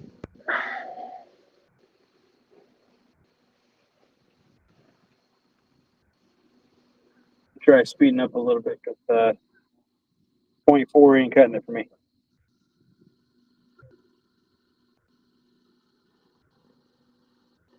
Yeah, it's definitely true. Sometimes you got to find that exact speed that they like. Well, I started at 0.7, and I tried 0.6, and I dropped that way down to 0.4 on accident because I wasn't paying attention. The wind picked up. But the wind's been picked up for a while, so I know it wasn't just a just happened thing. So Yeah, I'm coming pretty close to the shore. I think I'm gonna. What I might do is reel everything in, just turn around and drag that same path back go a little faster and see if I can get anything that way. Sure.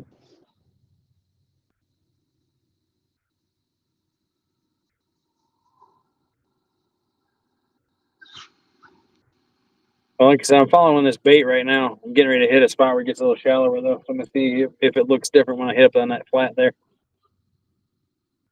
We'll see. I'm currently in 17 feet of water.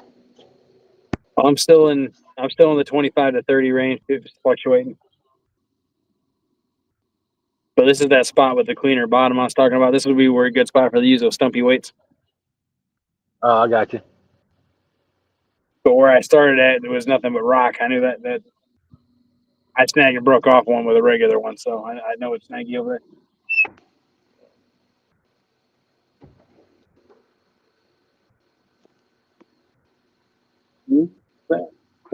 That's not anything. Oh, darn.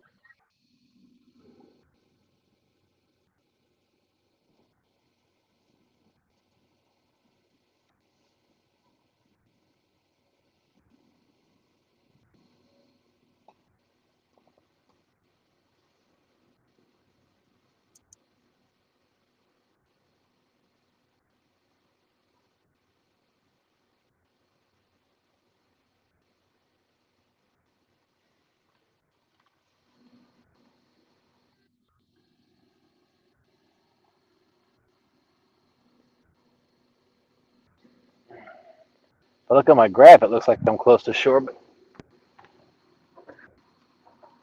looking at it from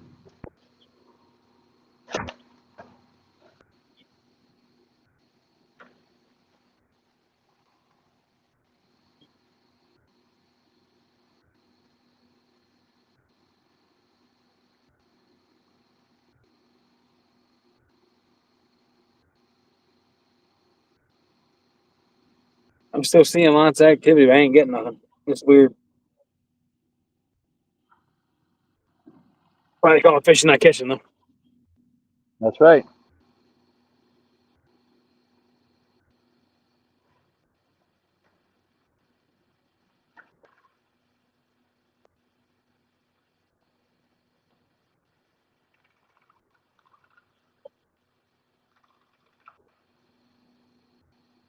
Let me see if I can make this churn without disturbing the baits.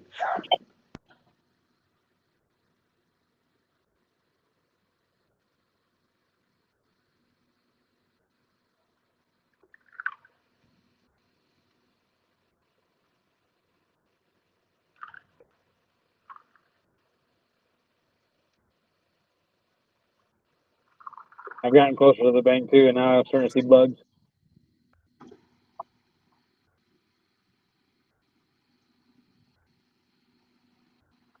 That's probably the worst thing about fishing in the gorge. Because unless you're right in the middle of the gorge, you're nothing but bug heaven. Oh, really? Well, yeah, because I mean it's not that wide, but it's nothing like if you're on any spot where it's any like decent cover or anything like that, it's nothing but bluff walls and trees pretty much in those areas. Oh, yeah. It's just loaded with bugs. There's a couple of holes that in the middle that's a nice old fish, but generally speaking, they're closer to those bluff walls than all the trees, in my experience.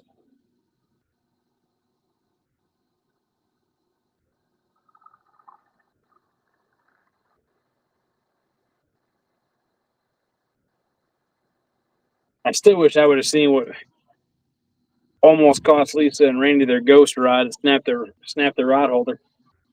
Oh, really? The one that we were at, Shane and I were fishing with them for a tournament, and Shayna had said something, and I just happened to look over as the rod holder snapped, and I just barely got a hold of the handle. Or Shayna might have got one of us got a hold of the handle before it went overboard entirely, and the fish was gone by then, obviously. But that rod was suspended, and yeah, it smacked it so hard it broke the rod holder. Holy cow. And we were anchored, so it wasn't like we were moving and caught a tree. I mean, it was something that went into it, whether it be, I guess it could have been a drifting piece of wood or something, but Shayna said it hit like a fish. Huh. Like that. And she said something, I looked just as the rod snapped or the holder snapped. It was crazy for sure.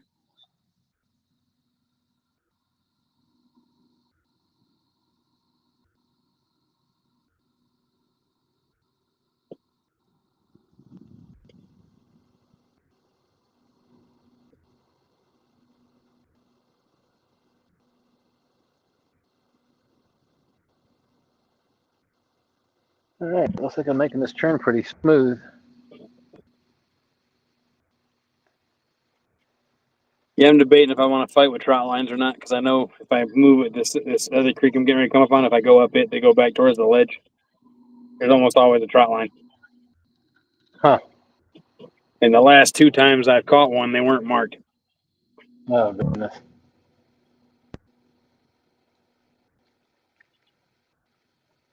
That little bait fish, probably shad or mullet jumping around me because I got this light.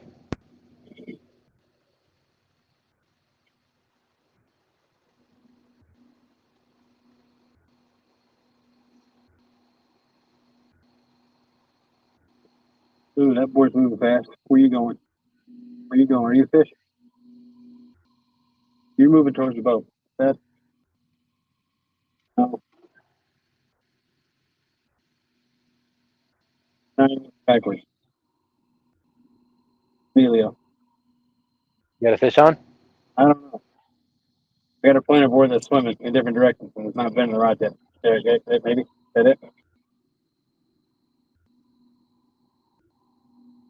But I don't know if it's the wind or if it's the boat turning or what. Gotcha. But I literally have to go 2 different directions. You might be.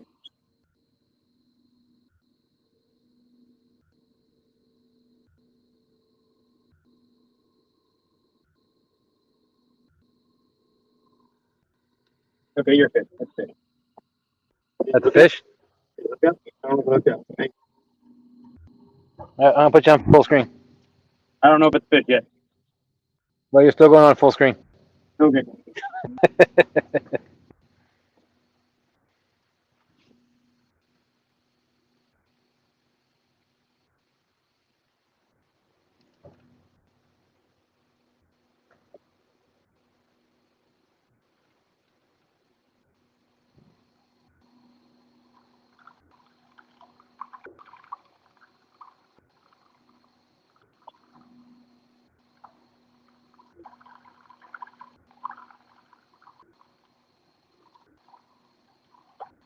I'm going to sit down for a minute.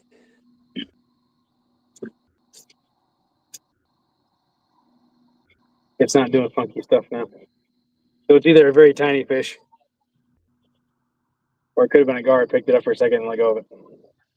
I got you. That's my guess.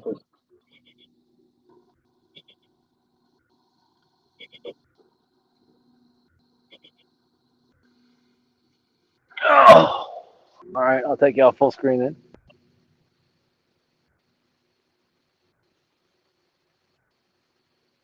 There we go.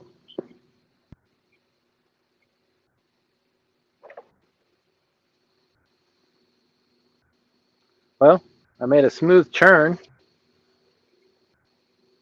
So I'm heading back the direction I came in without having to pull my lines up.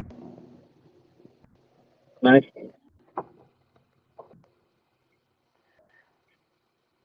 I typically don't like to change out my baits unless, like, if I'm anchored, I don't mind doing it every so often, every couple, depending on the water temperature. If the water temperature is hot, like 80s or 80s, Yeah, I'm like a 20-minute in the summer type of guy. in the wintertime, I'll let them sit for an hour, hour and a half. I have done that as well. All right, so I'm drifting at 0.7 now.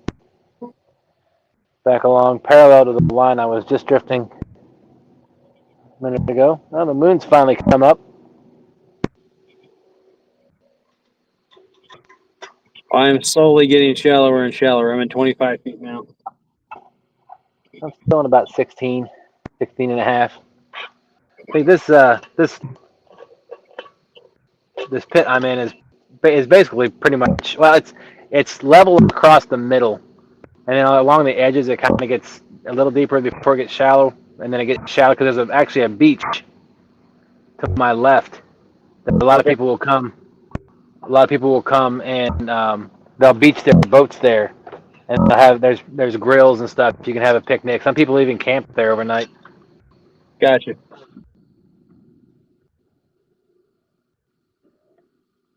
This is a great place to come if you want to, like if you're tubing or just to kind of get off the main channel, I to got get you. out of traffic of like barges and stuff like that. You can come in here and do all the kinds of stuff you want to do.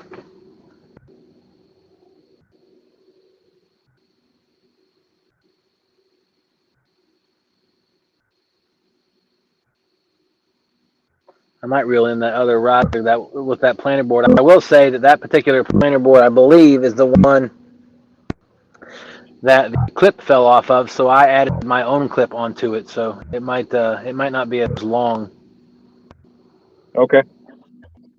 but it's just it's sitting funny in the water. It's not sitting flat. Like the board itself is kind of at a. It's not sitting flat at a 90. Like it's kind of like it's. I don't even know what kind of angle is that. The front of it's popped up a little bit. I got you.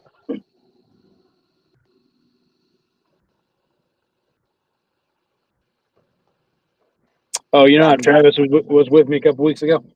Huh? But he caught that giant flathead. Josie said she's ready to go to bed, so I took her home. He texted me the next morning. He said he caught a. It couldn't have been more than 6 inches long channel cat he caught. So he at least he didn't get skunked.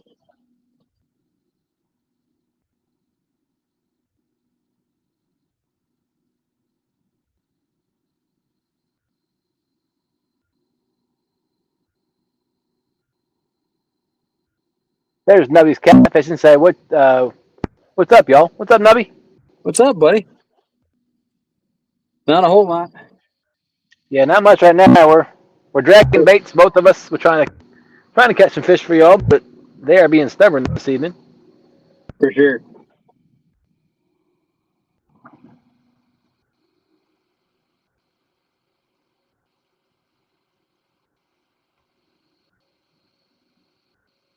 I'm gonna reel this line in real quick to see what it's doing. Why it's doing that.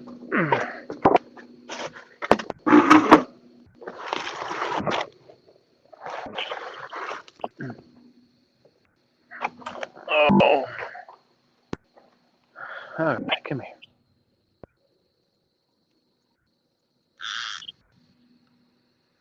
Oh, I see why. What'd you do? All fixed. It was stuck. A stick was stuck up underneath the board. Oh. Well, that would do it. Most definitely. And now the board, it looks normal now. How funny that works. Yeah. The board just got, or a stick just got up underneath the front of that little lip on the front of the board, Yeah.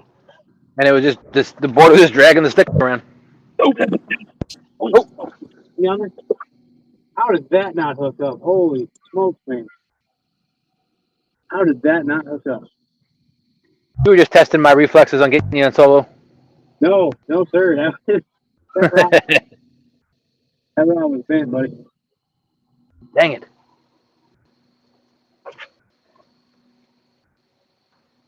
Come back and hit that, man. That might have been a gar. I mean, it was a heck of a smack. Yeah, my experience, the ones that take the rod tip down and then just let go after maybe a second or two are definitely gar. Now my boards are beautiful. The spread is nice. The lights are glowing. I'm symmetric again. I got my yellow boards on the outside, my blue boards on the inside. I will say I am running pretty big baits too, which isn't necessarily going to help me with that either.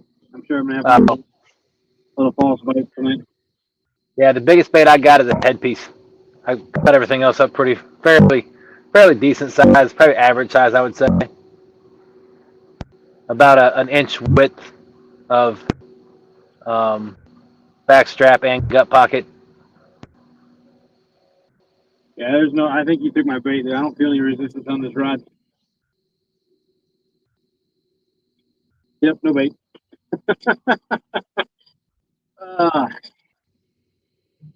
Smoked it, man. Smoked it. I think that was a body piece. I'm going to put another body piece out of this.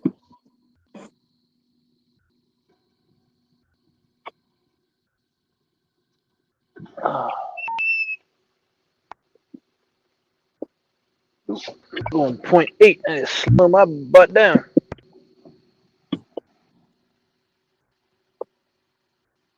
Well, that hit was at 0.6. So I'm going to stick with 0.6 for now.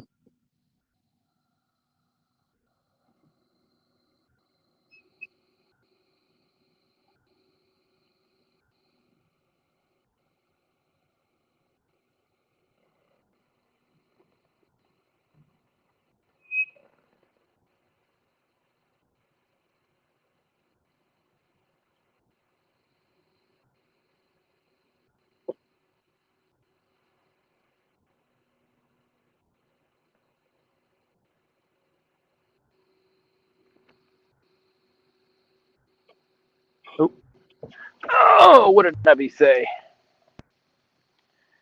There's not much, just chilling here at the house, waiting for the morning weigh-in. There is a big tournament going on here on our local river. Guaranteed 5,000 to the winner. Oh, wow. 25 big fish guaranteed. Wow, that's a pretty good payout. The only way I'd ever get into it, I'm not gonna say never, but in my opinion, the only way I'd probably ever get into a like a pay tournament where I had to pay a fee to get into it would be either with somebody else or I was sponsored. I'm not good enough to go against all these professional anglers. I just ain't got the time to practice. That's the biggest thing. Yeah, well, that's my problem. I mean, I can only get on the water once a week, if that. Exactly. So I have no, I don't, not no desire, but I am in no way qualified to be out there. I mean, I catch big fish sometimes, but I don't have the equipment to look for the bigger ones, and sometimes I don't even know what I'm looking at.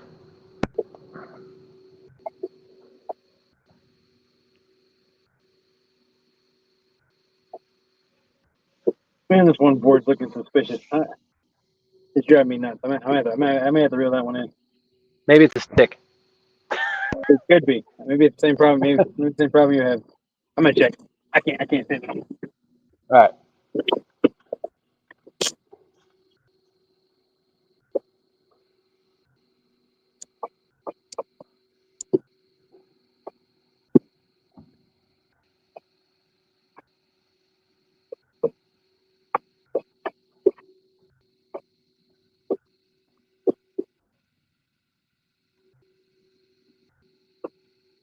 Nope, nothing.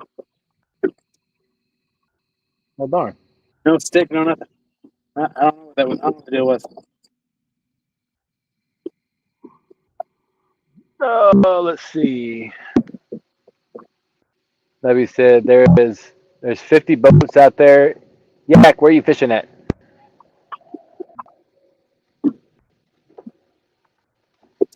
Where am I fishing? I'm on Lake Chickamauga.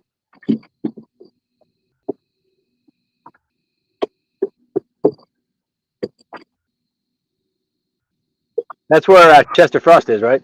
Yes, Okay. Haha, I got it right. but I am not anywhere close to Chester Frost. Well, I say that. I'm at the dam, so I mean I'm several miles away from it. So you went out from the boat ramp and took a right, or did you go towards the power plant? Neither. I'm not the one all the way down, literally by the dam. I went right, going towards Chester Frost and everything else.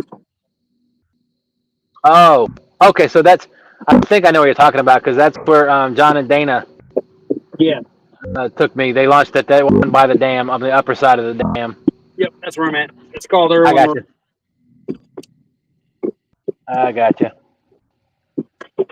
But I'm learning. It's the easiest place for me to go if I only have a trolling motor. Because you're pretty much 5 minutes with a trolling motor, you're at the ledge. You know what I mean? So Yeah. Well, I will say that I did catch a 45-pound blue trolling with John and Dana the night. I think it's 3 years ago that I was out there.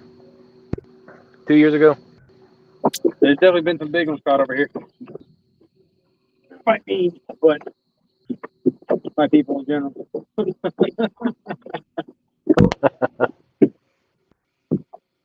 This for me, this is. I've always had good luck getting. Well, I say always. I usually have good luck getting numbers of bite deer. That's what I was hoping for more than anything, because I haven't been so long. Right.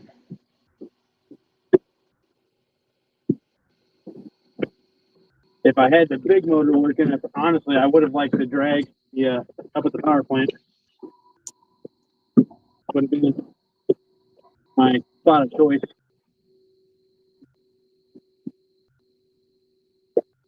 But that wasn't in the cards.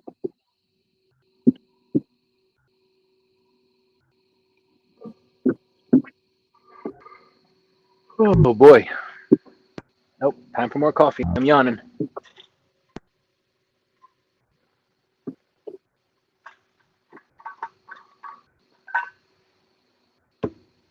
Might as well just leave it out.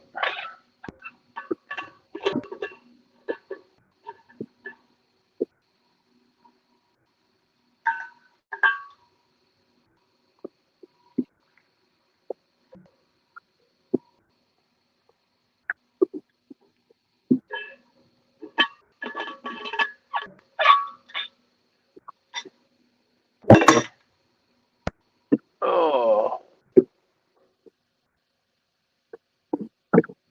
Yeah, I'm gonna just keep following in a straight line right here because I'm still around bait. There's got to be something. I mean, I got that one hit, so I mean, there's something chasing it, but I'm not gonna try venturing off into anything at the moment.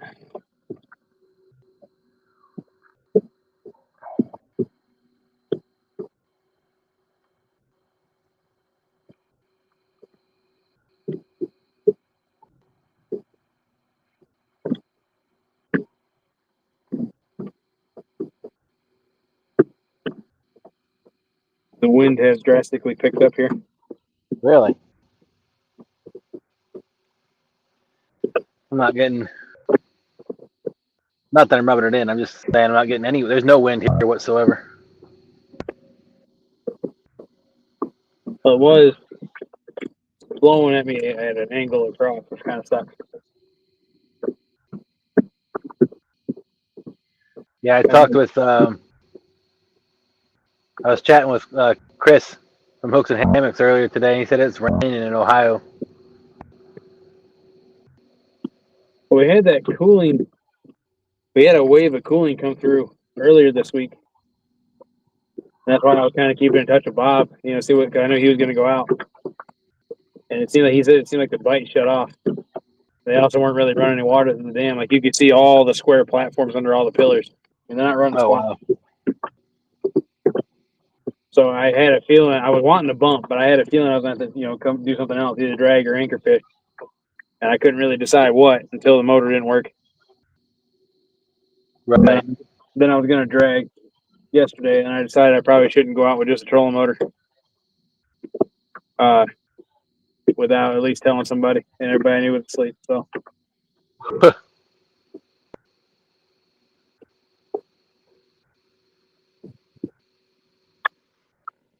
Plus, I had to get up kind of early this morning. I had to cut my parents' grass because they're out of town.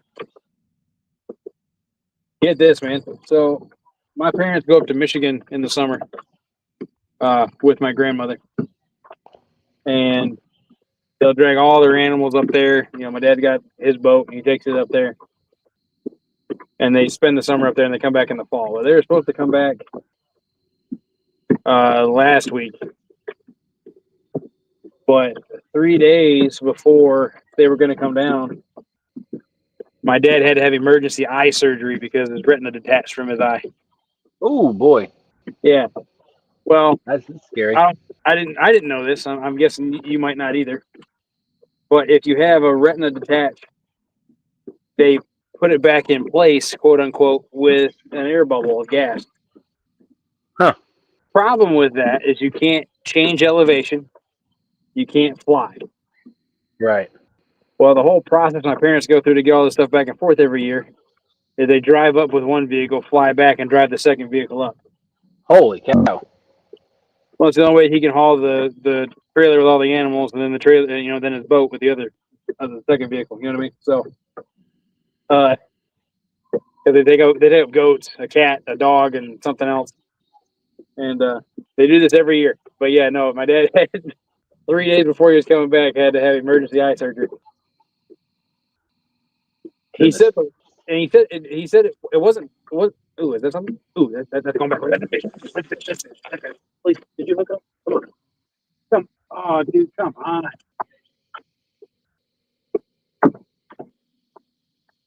Like I said, I'm gonna have a lot of those big baits. Big baits. I may downside before the end of the night if I don't get something hooked up soon. Yeah, I'm not running quite big baits yet. Not until like mid to late fall before they start eating up for the winter.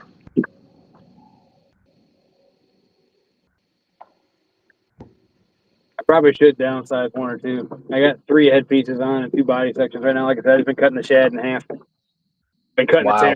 I've been cutting the tail off and then cutting whatever I had left in half. They're only like 6-7 inches long. They're not huge. Gotcha. I mean, it's like a 3 or 4 inch bait. I gotcha. Nothing overly crazy. I'll still never forget when my neighbor and I were fishing at the dragon tournament, for the Watts dragon tournament. Yeah. And we put a whole shad on there. We cut it up, got it all bloody, put it on the hook, and it's on the effing rod. And something hit that bait. I think something grabbed the bait, at least half of it, and started pulling. And I went over there to grab the line, and my thumb hit the line. Like I pinched the line on the reel, and it was pulling so fast that it burned my thumb. I believe it, man. Actually, I remember you talking about that on the screen. Because I think you and I were on the same Yep. split group or whatever. It was Chrissy's group, wasn't it? Yep. Yeah. That was a fun tournament. I had a good day that day. That's also the day though I got caught in the rainstorm. I do believe. Oh, that's right. That was awful. That part was awful. My wife jinxed me on that one, man. She's like, "It's gonna hit you." I'm like, "Nah, it's not." And then all of a sudden the wind changed right in my face. And I just watched this wall of gray come across. I'm like, "Man, this is gonna be awful." That seems to be a common theme there in Tennessee. What, random storms? No, when you're sitting there and all you see is big wall of gray coming at you. The same thing happened that night at the gathering. That first night we were there, that Monday night. Yeah. Actually, it was Monday during the day. It's a little eerie when you just watch it come at you. You're just like, okay. Yeah, I was sitting in the. I ended up getting in the truck, because of the rain. I saw it coming, but then when I got out of the truck to get the rods, the big bolt of lightning and there was thunder. It shook the ground, and I jumped right back in the truck. Yeah, I don't blame you there.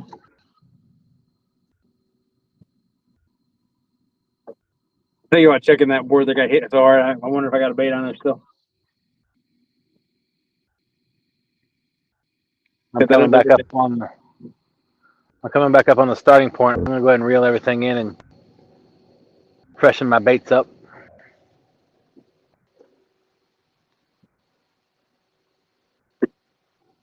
Plus, Well, it is midnight. I've been following this bait ball. I think it's the same bait ball. If it's not, there's a lot of bait over here for some reason.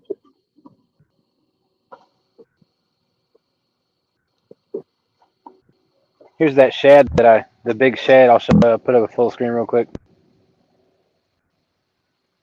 Yeah, that's massive, man. Like I said, the ones I have are nowhere near that big. Yeah, this is only half. This is half the size of the one I pulled up 2 weeks ago. Yeah, that other one was ridiculous. That was full-fledged football.